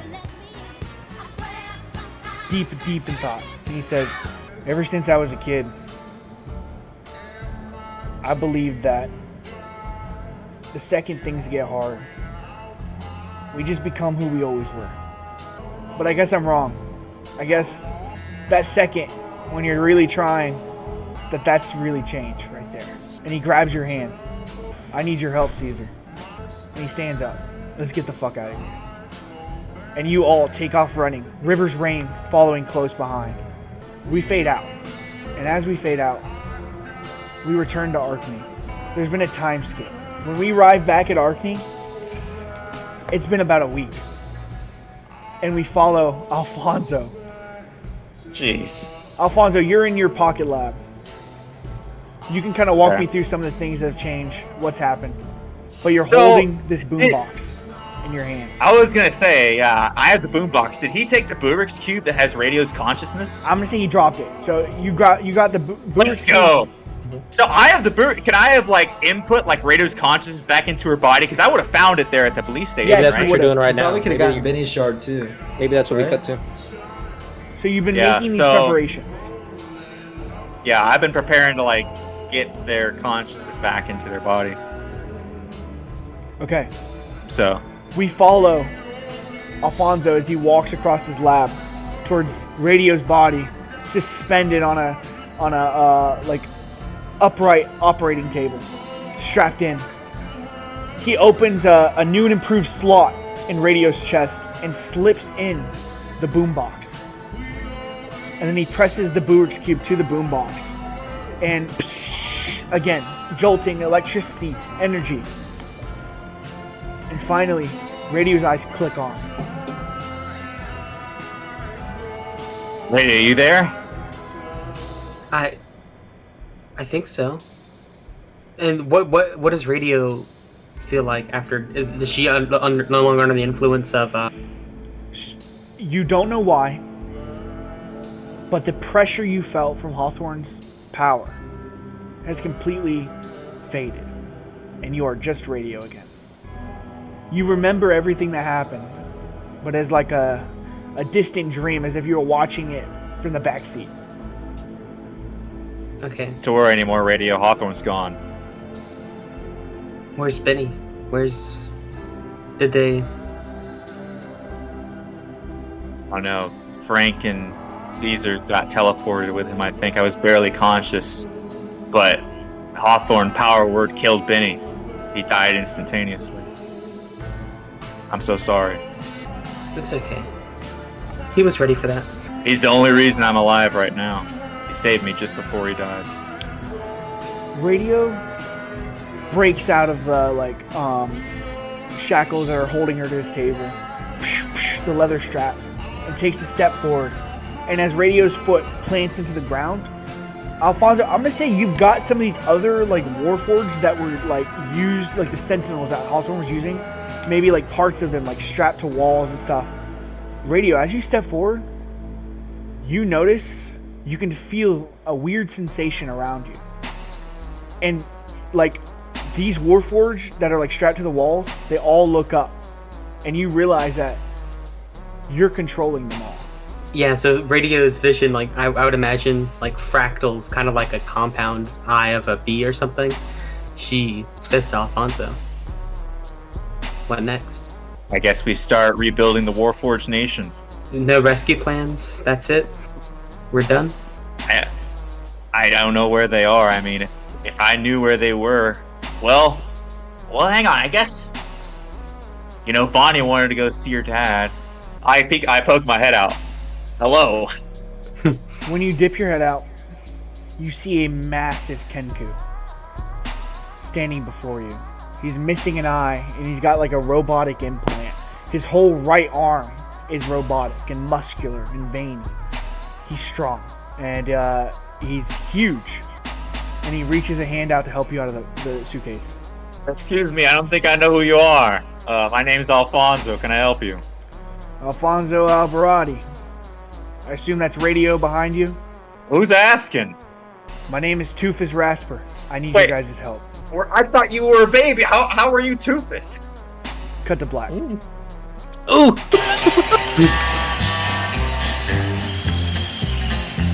I hear the train a comin', it's rolling around a bend, and I ain't seen the sunshine since I don't know when. I'm stuck in Folsom Prison, and time keeps dragging on. But that train keeps a rolling on down to San Antone.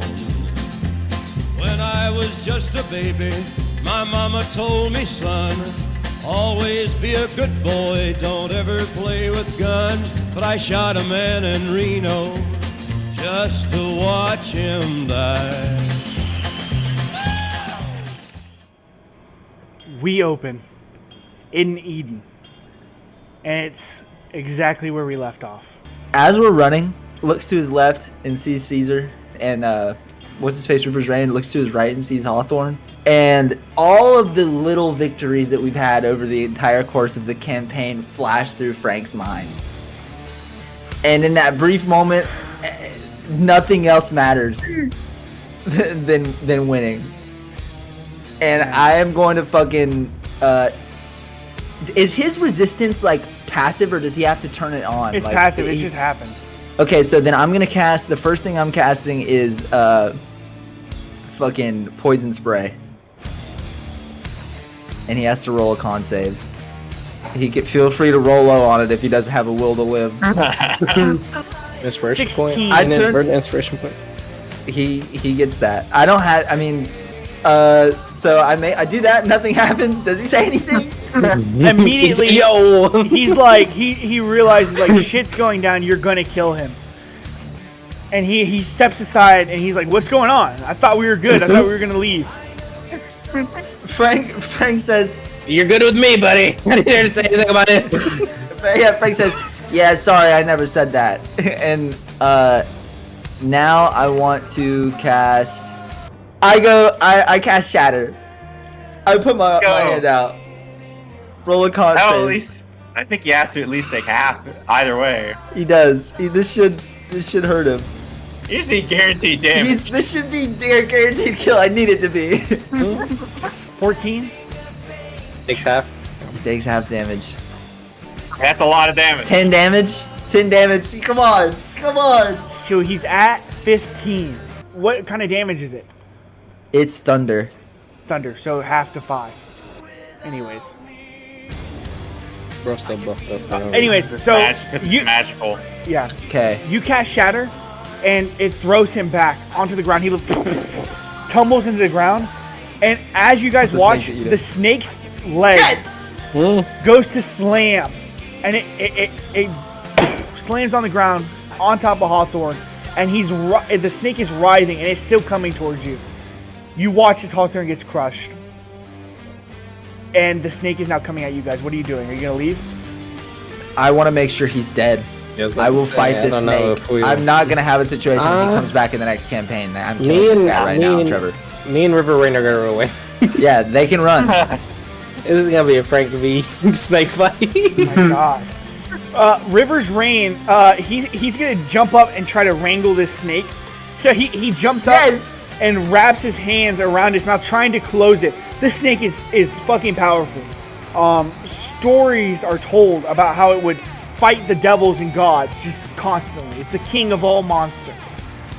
And River's Rain is holding it down, wrapping its teeth around. And finally, it slithers away, and it's revealed where Hawthorne was. Hawthorne is no longer there. Aw, come on. Dude.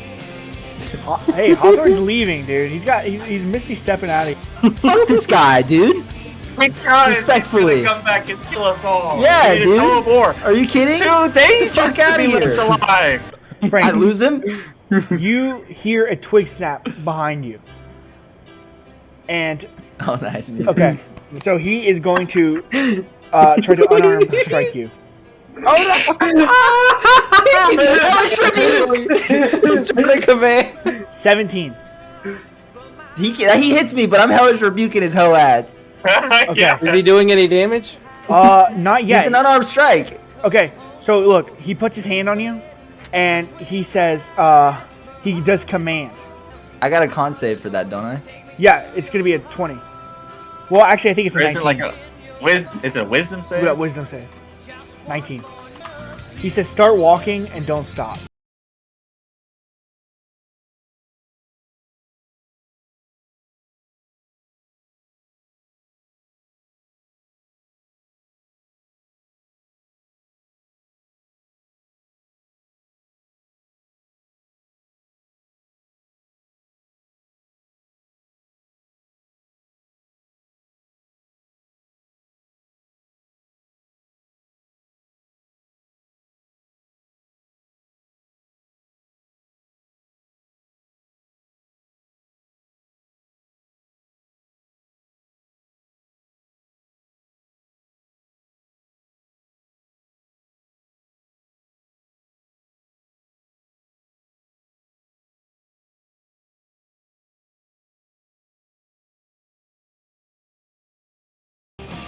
Isn't it halved for being magic? He's So got 9. 1! I'm gonna kill myself. Yeah, 9 damage.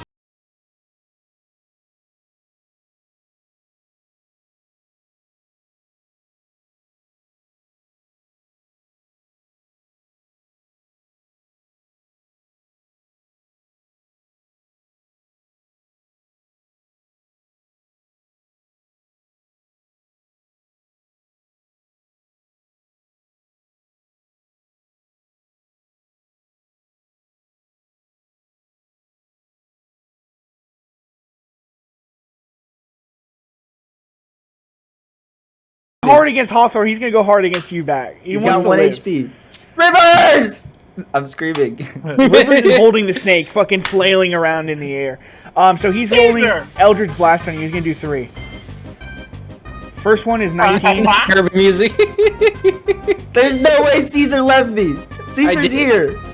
No. Caesar I can go roleplayed next. Caesar can go right after Hawthorne.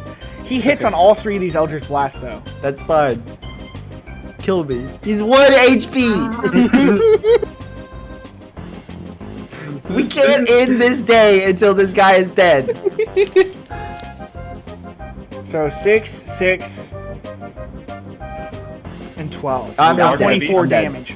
Yeah, I'm down. And you're thrown far into the tree line, far away from this snake. Yeah. And Hawthorne turns around and sees Caesar just looking at him. We make eye contact. What are you gonna do here, buddy? He starts to walk away. You have to do it. Please. You have to. Please. Caesar, I'm a father like you. I just want to see he- my son again. He turns around. I'm He starts changing to the walk music. away. This is making me angry.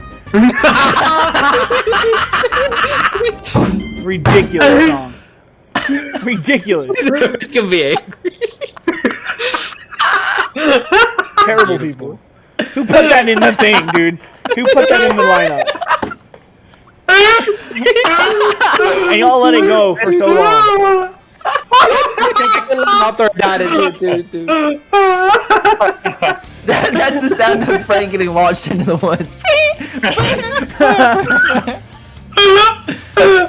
What are you doing Dude, here? there's just no way that 4d10 does 19 damage. That's actually ridiculous. He turns around. He starts to walk away. And Caesar says, "I'm sorry for the way things ended up, Hawthorne." And I'm gonna try to cast Eldritch Blast. I get him. Okay, yeah, you blast into Hawthorne's temple. And he drops to his knees. And drops to the slumps. ground. And he's dead. He's making death saves. Let's go. No, he's got Keep 2 more blast. Eldritch Blasts. So do all these hit the 17 and the 18? Yeah, there's well no. The 17 and 18 do not hit. Just this one. So he just knocked down. So But I mean, walk up he's to him. unconscious. Is that so how you that have works when he's advantage. down? I think they insta hit and it just takes a death save. But the does it first, not? only the last Joel? one hit though. The other ones didn't hit. Oh, only the last one. Right, Okay. but then after that, just keep blast. Yeah, I Oh, walked up yeah, to him, and true. he's kind of withering on the ground. River's Ray just. Can I stabilize Frank so he doesn't have to do any before I do anything? I'm stabilizing I got Frank. knocked kind of far away. Okay. You might. I mean, if you find me, he might get up. Kill him, bro. Let me die. I will. I'm not gonna die. There's ways to get me. Like I'm not dead. I have to make so many death saves. I'm gonna take his body. I'm not gonna kill him. Hawthorne? Yes. What? I don't do it. No, I can't do it. Dude, I don't understand. I'm gonna say the snake goes down and fucking bites Hawthorne's body and just Yes. swallows the whole thing. So Yes. I'm still gonna make death saves for Hawthorne. I'm not gonna tell you whether he succeeds or not, but he's being swallowed by the snake. If he's alive, he's gonna be living in this snake's belly forever. We'll see. Hawthorne He's gone. is swallowed, He's gone. and River's Rain kicks off the snake and falls to the ground. And he looks at Caesar. He's like, "We gotta go now, or we're fucked." And we, I get his hands. You get his legs. okay, and getting they run Frank and out of grab Frank Okay. and disappear into the woods. 3 years go by. You guys are stuck in Eden for 3 years. When we come upon you guys, you're sitting in a cave, deep in the forest. What do you guys look like now? Have you changed at all? So Frank, it looks like he does not wearing Benny's old jacket anymore. He has it kind of like, I can't do it, but he has it draped over the back of his shoulder so it doesn't get fucked up. But his shirt is like mangled, his sleeves are ripped up. It's been a long time. His hair is a little longer, and he's got a little bit of a beard, kind of like I have right now, I guess. But that, other than that, he just looks like it's been a rough go of it. What do you? What's Caesar doing? Where are we? It's been 3 years. still We're in just Yeah. we're in the No, but middle of Eden. like describe You're like I chilling don't. in a cave. You got like a base going on. So What like do we know about Hawthorne? I mean, at this point, he's made his death saves after 3 years. He's not resurfaced. he's not resurfaced. No, that was useless. Now he can still come back in the next campaign, and now we'll just be even more mad. He's either alive or dead. Bro. I've already rolled the saves. Not Schrodinger. Ayo. I think Caesar. There's no other gods. It's just River Rain in here. Yeah. Caesar's hanging out. Caesar got a beard. He's long A rested. feathered beard. Yeah, I like the idea of us just chilling in a cave. Yeah, I'm just smoking a cig. If that's the case, I have the jacket hung up somewhere in the cave. Yeah, as honor to Benny. Yeah. Okay, so you guys have been hanging out with River's Rain for years now. So you guys have had plenty of conversations about Alfonso. He has a deal with Alfonso. Okay. He's not able to really like contact him regularly. I guess I'm just sitting there, and I'm regular Frank. I'm not Blue Frank at this point. What is Caesar just sleeping? Yeah, I think we're in a hold'em pattern. I think this is our routine. Yeah. Frank goes, I miss Benny. All right, we transition. We find ourselves in a desert. Alfonso has rags wrapped around his head, goggles on. He's fucking traversing giant dunes. He's got Vanya behind him. He's got radio. We have like a caravan of camels. Yes. Okay. Radio. I mean, what do you look like now after like you've built a new body or something? Probably like. Radio has 4 forged of different shapes and sizes walking behind her as she's like examining some kind of data pad as they're approaching this location. You are happening upon a temple. It's partially destroyed, but you recognize it from pictures from what Alfonso has studied. This is an ancient tomb that the genie was sealed into, and it's where his lamp is. This must have been what horse space felt like coming up upon this place when you found it the first time. I thought time goes differently in the different planes. Oh, is that how it is? It doesn't have to be 3 years for y'all. Oh, that's why. That's true. So it's been like, oh, nice, good save. It's been like 3 years So it's for been- Frank and For us, Caesar, yeah. but for Alfonso, it's been like a couple weeks maybe. All right, so it's just been a few weeks then. So we're just coming up upon this place, yeah. What does Vanya say? I'm honestly really excited to get him back. And she hugs you around the waist and she kisses you on the cheek. You guys are now fully an item. Oh snap! So have we been like over the plan? Like, is it? Do we have like a deal? Like, if we're gonna like set our father free permanently, or like? That's up to you, dude. I mean, this is all, we're flying by the cuff right here. Okay. Yeah, we'll just do it in the moment, I guess. So I guess we go into this temple. There were ancient traps to keep people out, but Horseface has disarmed all of them when he had first come here. So it's literally like you just walk in and you descend some steps, come around a corner, and you find a wall. And you remember from like these writings that you had studied that like there's a trick to them, and you can press a brick in, and it opens up this wall and reveals a nook where the lamp is hidden. Is it there? It's there. Oh snap! I reach out and I rub it. Oh, fuck. Alfonso, my friend, it's been so long. It's been a little bit. I told you we'd come and get you. Honestly, I did not think you were going to do it, but I'm quite honored, honestly. All right. I look at radio, so I guess I'm like, all right. So Genie, in terms of like teleporting people, is it like one person for a wish, or can I do like a 2 for 1? What's the deal with that? I mean, I told you about the hyphen thing, man. I mean, we don't do hyphens, we don't do commas around here. It's not like thick noodle. We can't have a run-on sentence. You understand. I mean, it sounds like you understand more than me.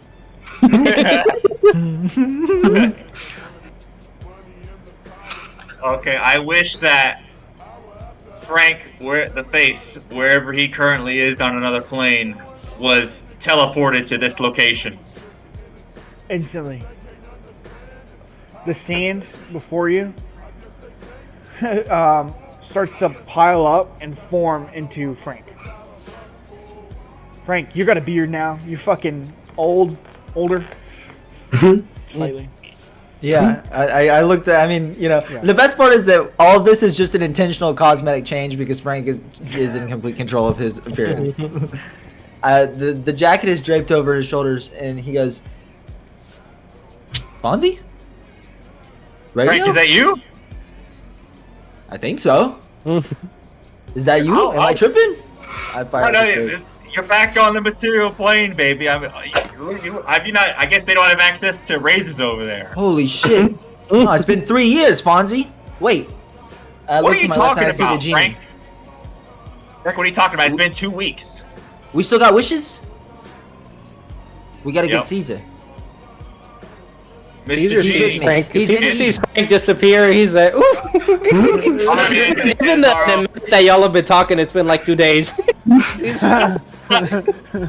know the third wish. I wish that Caesar Rasper the Festering was also teleported to our exact location.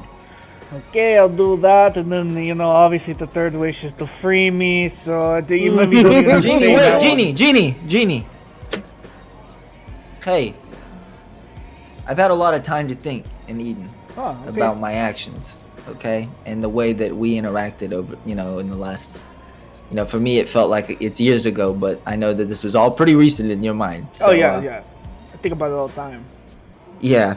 I'd like to apologize. And something we had talked about was that if we set you free, you'd be willing to work with us to give us additional wishes once you gained your freedom. And I wanted to see if that was something you were still open to. It would mean more than you know to me because I lost someone very dear to me in that last fight. And we're torn between only being able to make that wish and not making any more. And there's something else that I really, really need to make a wish for. So I'm gonna roll an impassioned persuasion check. Beautiful. Fucking bringing Benny back is one of the only things Frank really cares about. Giving you advantage. Okay.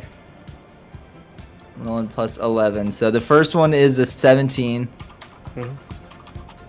That's not how you do that.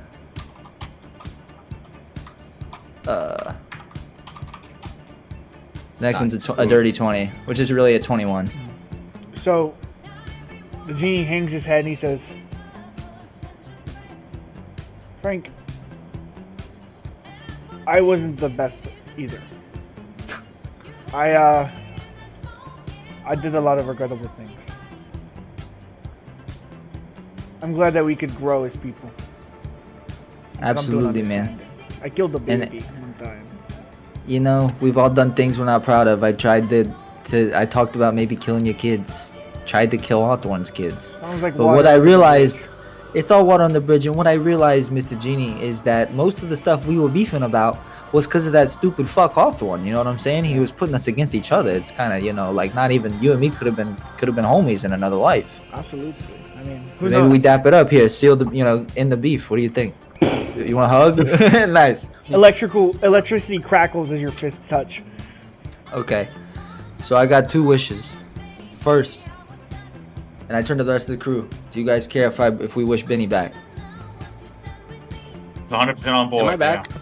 Not yet. Yeah, did Caesar come back? Yeah, we haven't made the second wish. Oh, we haven't made Caesar. Oh, bring Caesar back. Wish number 2. Get him in here. Yeah, I wish that Caesar was back. Yeah. He blows. Caesar's What curled up in happens? a ball. He's crying. He thought he was all alone. Caesar, yeah, totally materializes. It's been a week since Frank left. Caesar, Caesar, baby. you're alive, Frank? We're back. I You picked you just up off turned the into a bunch ground. of sand. I'm sorry. There was a lot I of. got wished. Radio. There was a long pause between wish 1 and 2. I'm so Yeah, sorry. having had a little bit of a debate. conversation, We're sorry you know, about we were that. talking a little bit. We had some iron some things out, really. I see the genie. That's what I'm gonna do. I cast Fireball. Hold on. Oh, you've long I do. rested since then. Yes. What? Oh, no. What are you Invested about to your do? flame? I mean, Wait. Wait, no. Why? Frank dives in the way. no. Wait. I'll let you do it first. Ayo. He doesn't have to actually die. I just do favors. No, he won't. That won't kill him. I'll let it hit him. Yeah, so it Doesn't he- blasts what's the his next genie. save? He fails it. He rolls into the wall, crashes into the ground, and he's just sitting up. Fuck. Whoa, Caesar, baby. I get another one ready. No, wait, time out, wait. He's all outside now. He's good. Oh, he's good. He's good. Genie, I'm sorry. No, you're good. I understand. Okay, You first should wish. have in the wish. You should have made it so abrupt. I got Plano whiplash. You should have led with that. Yeah, Should've plain old whiplash. whiplash, whole thing. Frank grabs Caesar. He's like, hey, lock in, baby. You're good. You're good. You're good. No more of Cast cure that. wounds on the Okay, genie. okay. However many cure was just gonna wounds wish it for takes it. to get the genie back up to full. Oh, I guess yeah. So I say, Genie, first wish, heal yourself. Okay. Well, I waste my wait. last wish as a gesture of good But that was- faith. Your last wish has to be free. What we get? Oh, well, yeah. Oh, Yeah. never mind. That's not my wish. Yeah. That's not my wish. I just cure, Period. Okay. I cure wounds him like 4 Yeah, you do times to that. heal him back up all the way. Sweet. Yeah. He's healed. Genie, the third wish, I'm sorry about my friend here, is to grant you your freedom. Thank you, Frank. And with that, the shackles that were on his wrists turn to sand and fall off of his forearms. And he looks at his hands and he looks at his daughter. And the first thing he does is goes and he hugs her. Yeah, Alfonso steps aside. Yeah. I let this moment play out. Oh my god. Oh god, I really did not think you were good. Even now I thought it was a play. Oh my god. Okay. I owe you. I owe the Patriots. First of all, he claps and you're all back in Arkney. You just all Okay. crash land into this, Sticky's house. And What's Sticky doing? Sticky's like reading a newspaper, and he looks down and he goes, "Oh, hey guys! What? Oh fuck, Frank! Oh Caesar!" And he goes, he hugs Sticky. everybody. He jumps into everyone's arms. Oh fuck! I really thought you guys were dead. Oh man, Alfonso, he kept saying he was gonna go get you guys, but honestly, Alfonso, he's all talk sometimes. He's all talk these last few weeks. I'm telling you. You guys, Can't hear you, Joe. I love when he starts screaming, when Joel starts yelling and you can't hear him ever. Oh dang! You're good. I can Sticky, hear you baby. now. You're happy. You're about to be even happier. I turn to the genie and I say, Get Benny back here. He turns and looks around, and he finds an old Warforged. Benny's body is actually sitting at Sticky's house. Sticky has it propped up in a chair. And Sticky walks over, and the genie walks over, and he bops it on the head, and instantly, Benny's eyes shoot open. Yes! Frank walks up, and he gives Benny a giant hug. That's the first thing Frank does. Benny, eyes open and slowly hugs Frank back and goes, "Where are we?" Home. We're at your house, Benny. Oh. We're home. Caesar gets an emergency carpet square, like a sample carpet square out of his jacket, or one of his rags, and he gives it to Benny. He said, "If anyone's earned this," and it's very sticky still, so he puts it on Benny. He puts it on his body. He said, "You're as much of a Kenkus as I know." Frank gives you your jacket back. And he says, "I've been holding on to this for you." And isn't this the first moment that you and Radio have had where you both have bodies like in the same vicinity? Yeah. And then I kind of go, "And hey." And I slide to the side, and standing directly behind the camera, behind Frank's silhouette, is Radio. And I go, Why is 9 to 5 playing again? I love 9 to 5, dude. I love "No, 9 to 5. this is good. It's good for this moment." For this moment. It's good for this scene. For this scene. Are there sparks? Does anything happen? I think Benny rises to his feet, and goes over to hug Radio. Radio doesn't even give you a second. She tackles you into a hug. And like the 4 or 5 Warforgeds that were surrounding her all jump in and dogpile Benny too. It's a giant group hug. And you guys can all join too if you want.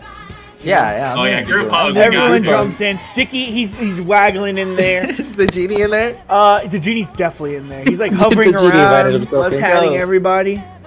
Oh, sweet. What a wholesome ending, honestly. I mean, goddamn.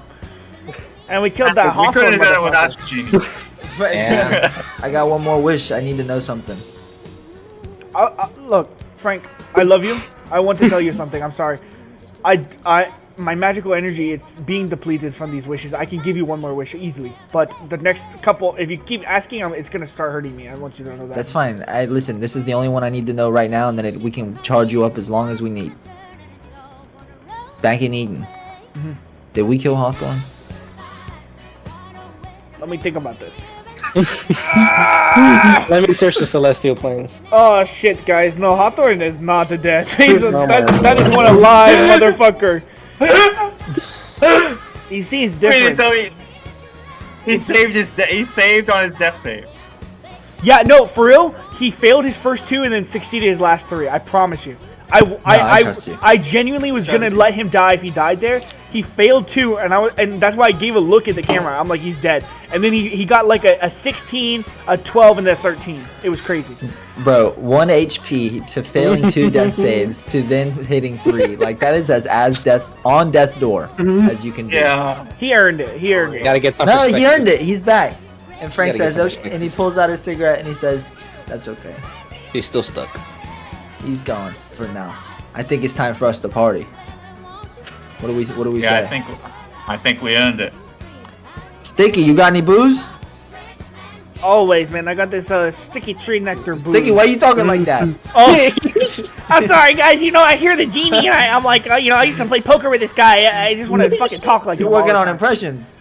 It's been a couple of weeks, Frank. I thought you guys were gone. I thought I was going to start. I was mimicking Benny's voice too to make it feel like I was still talking to Benny for a while. So wow. I kind of got. Oh no.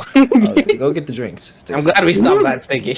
Yeah, that's okay. Just forget about that. He comes and he comes. He's got like 8 mugs of sauce, and he comes in, slams on the table.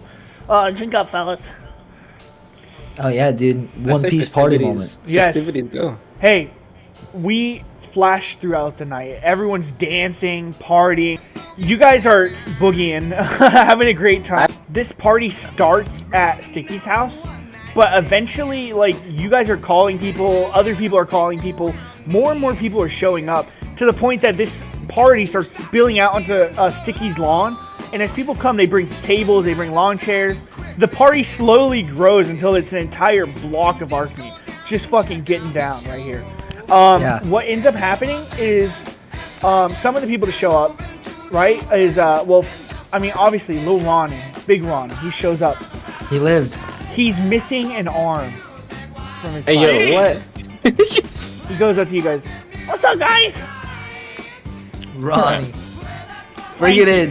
Oh, Frankie, I love the beard. He wraps his arm around you. He's like, oh man, that guy, Fonzo, look, he was saying you were probably dead. I'm good, baby. Don't worry. Okay. Hey, I held my own back there. You saw that? I saw that, man. No arm. You're looking pretty cool, huh? Against an We can evaluator. start calling you half Ronnie. Oh, don't do that. I just full Ronnie. Okay, I don't want to be full. Full Ronnie. Don't look at me like I'm different now. You know? Oh no. I mean, I think it's cool though. You look sick. You're like the same, Ronnie. pretty badass. Yeah. You should wear a cape. Yo. You know what? You should get like a cape that has like 2 arms. You know what I'm saying? So the other arm just kind of hangs, but it looks badass. You know what I'm saying? Give me 1 second. And he runs off. He's raiding Sticky's closet. Yeah. Everyone's When he showing comes up. back, I say, Ronnie, we had a rough start, but if the man's ever been a liaison, it's been you. That's all I need to say. Says I'm gonna cry. Big Ronnie. I'm holding a glass of beer up in the air. I'm toasting. The big Oh Ronnie. my god. Dewani. He Who's the drinks next it. NPC on our roster? Hey, I mean, hey, Bernardina. I go up to the he genie. rolls up. Okay, I go up to the genie. I'm like, hey, genie, how long does it take you to recharge? I don't suppose you could. I've got this old consigliere of Mickey. I think that we could bring back, or also a certain zombie that worked at a fast food joint. Listen, Fonzie.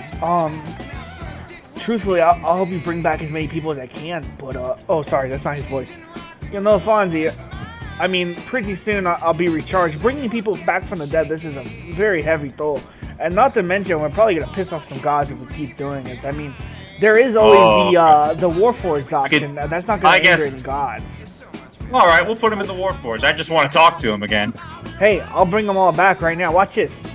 How about just the ghost of these people, and then we'll tell them that they're Yes. gonna be put in a Warforged. He claps. And suddenly, Yeah, they should be able to opt in. the ghosts of friends throughout the campaign, it's Force Ghost type shit. You know what I'm saying? Yeah. Yeah. You see, Bitey's here now. The tooth people. Fucking Brandy? Buffy. Yeah, Buffy the vampire. He's still alive, right? He didn't die. No, they got shot down in that ship. I He mean, we didn't never die, said. though. I'm assuming he died. Oh. So yeah. So Gotta get Randy. yeah, Randy shows up. Bitey shows up. You even see Beans. You see all these people. Beans. Man. Chosen is here. Fucking all the it's people. Chosen. Everybody. Nice. Anybody you can think of. If you Half-head. name them, they're gonna be here. Half-head is not gonna be. He's here. not there. He's a bitch. Well, these guys all show up, and you guys, Alfonso, he disperses. You all break up to start talking to these guys. But we transition Yep. for a second as Caesar, you get tapped on the shoulder. Who's doing it? You turn around, and your wife is standing there holding your child. Two-Fist. Oh, what happened with the Two-Fist age up? He has not been seen since the moment He'll with appear. Alfonso. He was like a He hasn't time brought it up traveler. yet. He hasn't brought it up yet. So when Alfonso brings it up, Alfonso, all you know is that, well, I'll break down what he told you when you need to explain it to the group. Yeah. But he told you something about the future. Yep. Okay, so she taps you on the shoulder. Or she taps on the shoulder. It's like promoted. Promoted. Caesar! We fucking did it. I saw death's door. This is the best promotion. Coming back to life for death, that's like 2 promotions in one. From humble beginnings to something that was invaluable to me. Thank you. She hands the son to you. Two-Face. Having this baby in my hands, it makes me wonder about something else, and I slip away from the party with the baby in my hands. Okay. What are a you Chad doing? move. She hands you the baby, you just go. This has got me thinking. Walk away. This time I'm gotta gonna go quest. ponder. Do you want to follow me or Yeah, come we back? can keep going with you. I get a taxi, and let it be Cyrus. I think Cyrus in the taxi could get me. Okay. I was, Bitch. I don't know if you thought I was dead or something, but I'm here now. I really didn't even care. But Do you care He that looks we you- he saved the looks- city? he looks at you in Daddy- the rearview mirror, and you see his eyes soften up a little bit, and a tear rolling down his cheek. He says, "But it is nice to see you again." It's nice to see you again too, Cyrus. I want you to take me to Hawthorne's house. Okay, yeah, totally. And he starts driving. While you're going there, I'm gonna go to the other people now. Radio/Benny, what are you doing here? Benny and Radio, I think, talked for a little bit, but Benny wanted to go up to Sticky now. What is he doing? Drinking. Oh, Benny, it's so good to have you back, man. Oh, fuck. We're like a family again. And there's something you should know. I've been talking to Sheila again. We're back on speaking terms, and honestly, Benny, I think things are going well. That's really good, Sticky. How are you? You feeling alright? As good as could be expected. There's more to be done. I wanted to make sure that you're okay. Benny, everyone appreciates what you did, sacrificing yourself. You've done it multiple times now, at this point. I think maybe you should stop doing it, though. I just want to tell you that I get how you see things, but your life is worth just as much as anybody else's. And having you here, there's people that need you, Benny. And sometimes, staying alive might be harder. But, I mean, I think you could work through your problems and live with them. And you deserve to live, Benny. And he wraps his hands around your waist and he hugs you. Benny closes his eyes and hugs back. We zoom out on that. You guys are having a very emotional moment. And we cut back to Alfonso. You're going around to the ghosts now? Going through the ghosts, I'm like talking with Randy and Bitey. You want to come back? Okay. If you come back, you'll be a robot. I don't know if you're okay with that. Just want to make sure I have your consent sign here on this form. Yeah, might Bitey, not like full being a robot. disclosure. I'm not sure if you're going to be able to ever taste soggy bread again as a Warforged, but maybe I could get something to where you can taste it. I'm not sure. Maybe. What do you? What do you say? like some tasting, something. We try to do something. Maybe like something where I could smell it at least. I'll try to work on that, buddy. What about you, Randy? What do you say? Randy, he steps forward. This is the first time anyone's seen Randy in a long time. And he says, look, yeah, it all sounds good. Of course, I was a rotting zombie. I love it. You mind actually giving me a second, Alfonso? It's so nice to see you, but it's something I gotta do. Go. I think I know what you're talking about, buddy. You go right on ahead. He walks, and at first he stops by Frank. And he's just floating to Frank. He says, Frank, I bit you. I almost killed your ass. Well, I did kill you, buddy, so it's okay. I think we're even. Don't worry about it. Hey, R&R attorneys at law, huh? And Frank's face turns into Ronald and he goes, I missed you, brother. How's Dead Burger doing? I think things are cooking. I think things are going pretty well. We need Alfonso, you back, though. you step forward and because you're the only one who's really been operating in town.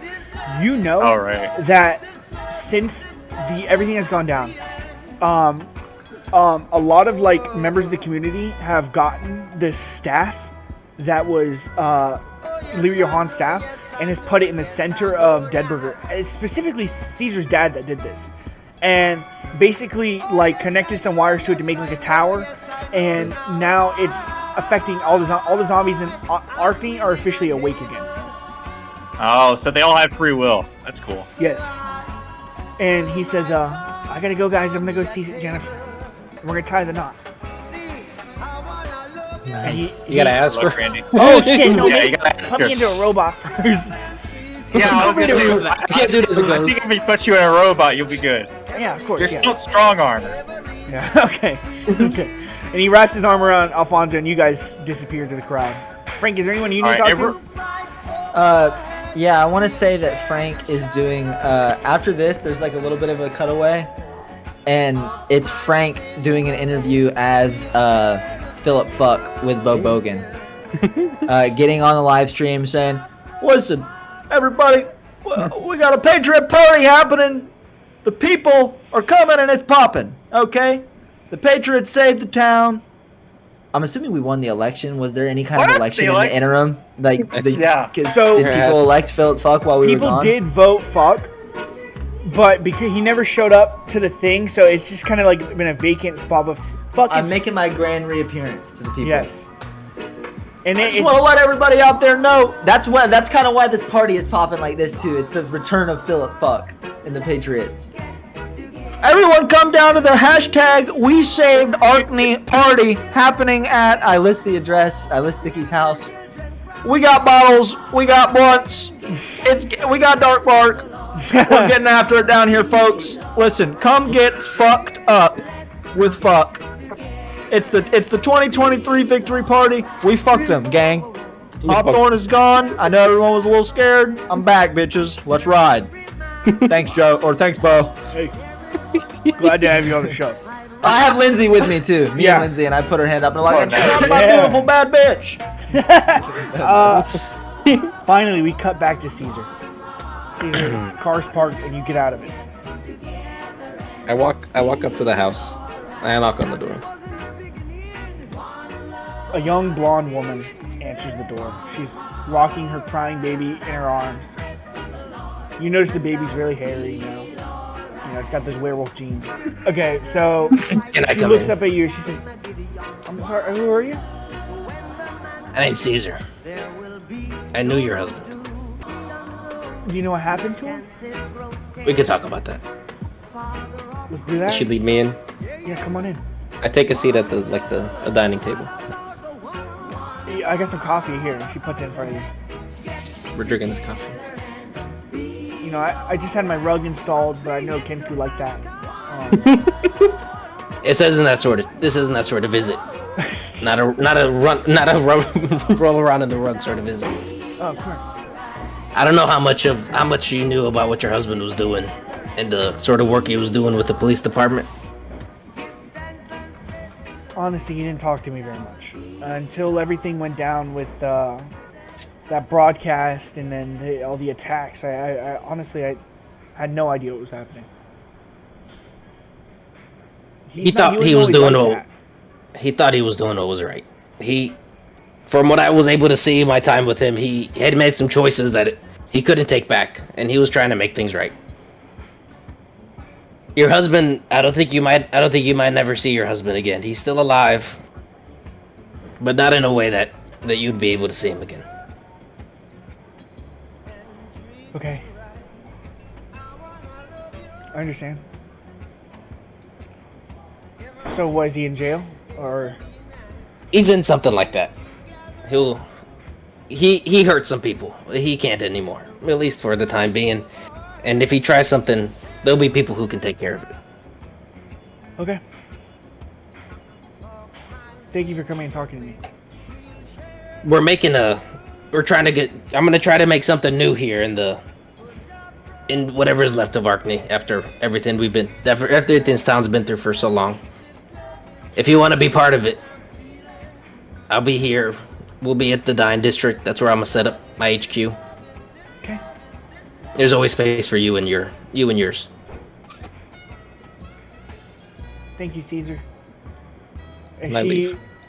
before you leave, she says, "Would you like to hold him?" And she gestures the baby towards you. I'm at the doorway when she says that, and I don't look back, and I say, "It wouldn't be right." See you, Caesar. I get back in the cab. Okay. You're heading back to the party then? Yep. On the way, you grab a couple packs of ramen from the Quickie Dippy Mart. Wait, the Quickie Dippy Mart is back? The Cookie Dippy Mart V2. I was gonna say Yeah. we should do a grand reopening. You guys made It's just like a a second food. one. It's like a food stall. Yeah, it's just, there's a random stall somewhere. You can stop and get one. They opened a DoorDash. All the Kinku. That's how they deliver it from there. Oh yeah. Yeah. Okay, the world building. Okay. It's just another thing that we've got in our arsenal of programs. Yeah. All right. You pull up to the party and you reunite with your group. I grab a drink, and I put it up for a toast to everybody. I toast. There's something new, and better. To the Love you next guys. big thing. He says, "Listen, guys, I just wanted to say, and everything leading up to today, we've had some crazy fucking moments, and a lot of it was spurred by maybe not the best decision making on yours truly's behalf. And I just want to say that I don't know what it is, but right now, looking around this party with you guys, this drink, I feel satisfied. I don't really care what happens from here. But I just want to say, from now on, no matter what happens, I'm with you guys. I think that's all that matters." Made it through the depths of hell together, and we came back out on the other side. Boom. Really beautiful, guys. By the way, there's a guy back in my room. He wants to talk to you guys. All right, cool. All right, let's One go. sec, We all Sticky. go. We all go. I go over to rice and potato real quick because it's been in these past 2 weeks I've been in enchanting their bracelets. So I go up to rice and potato. And I'm like, hey, I'm sorry that it's took so long, but I've stocked you guys up with enough bracelets to where you'll be able to activate your Genasi forms for days at a time. So They're both. Even the one who's kind of like a hard ass. She hugs you. rice. Yeah. You brought my dad back. I think glad to have. Yeah. Everything's right again. All right. Thank you, Alfonso. You did the right thing here. Hopefully, Uguay sees that one day. All right. I hope so. So now you guys all go into Sticky's back room and close the door. And you notice a figure standing in the shadows. And he steps forward. It's a Kenku. Hello, everybody. I've already met Alfonso in radio. My name is Toofus Rasper. I look at the baby in my hands. Yeah, that's me. So cute. So adorable. Hey, yo, what? Guys, I come from a future where things get seriously fucked up, okay? And I need you guys. Big time. In the future I come from, you all confront the red one. And you're all murdered. I wait to see if there's a reaction to that. Oh. Frank goes, "Well, clearly you're from the wrong future." It's kind of a trunk situation. Yeah, okay. Exactly. What happens is you confront him and he rips through you guys. It's not your fault. By the time you arrive in Titan, there isn't enough time to prep. I've come back in time with my friend and we are trying to fix things. I'm trying to give you guys the head start you desperately need. In the timeline I come from, you don't go to Titan for another 3 years. We have to accelerate this. If you guys don't get into Titan in time and don't build up resources and get things set up, you're going to get royally fucked by Aston. You understand what I'm saying? He's going to open the gates of Eden, release the snake, and destroy the 4 pillars.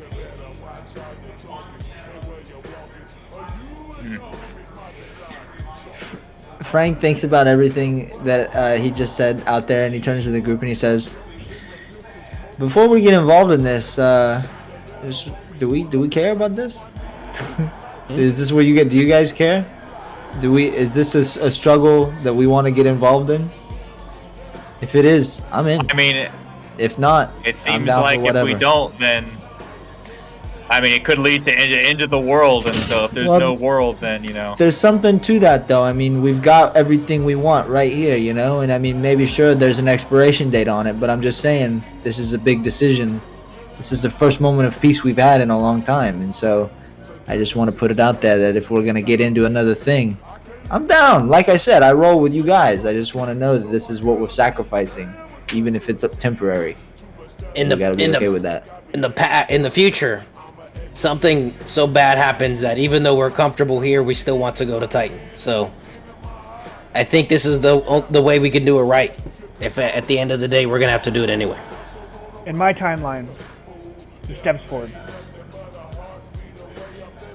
After freeing the snake, Aston Arbery comes back to Arkney and obliterates it. He sees you guys as threats. Well, I guess that settles it.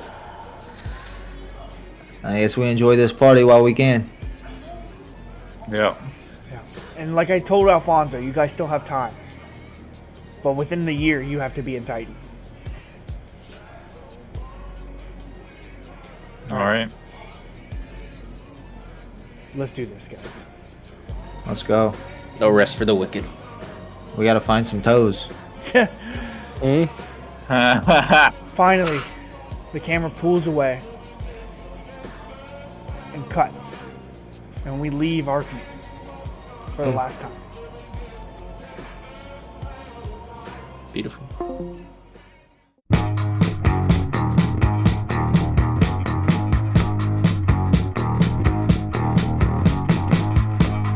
In the center of this commotion, trying to leave as you had come. All the time it has taken.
'cause I got something to admit.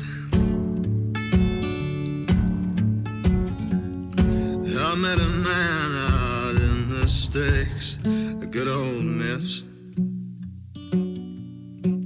He drove a Series 10 Cadillac and wore a cigar on his lip.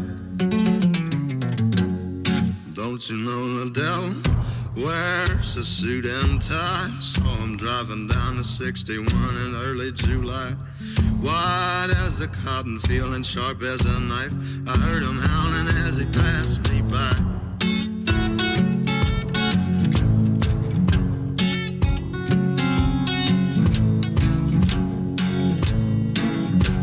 And he said, I know you, young man. I know you by the state of your hands. You're a six-string picker, just as I am. Let me learn you some, I know a few turns to make all the girls dance. Don't you know the devil wears a suit and tie? I saw him driving down the 61 in early July. White as a cotton field and sharp as a knife. I heard him howling as he passed me by.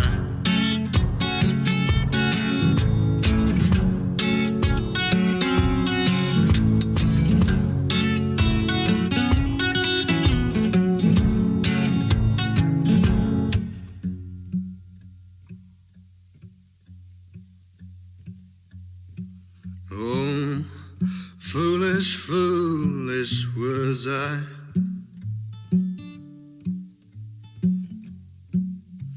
Damn my foolish eyes. Is that man's lessons had a price? Oh, sweet price.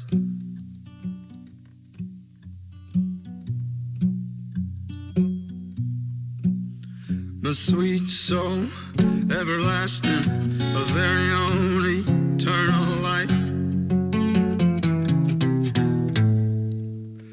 Don't you know that the devil wears a suit and tie? I saw him driving down the 61 in early July. White as a cotton field and sharp as a knife. I heard him howling as he passed me by. Well, the devil wears a suit and tie. I saw him driving down the 61 in early July. White as a cotton field and sharp as a knife. I heard him howling as he passed me by.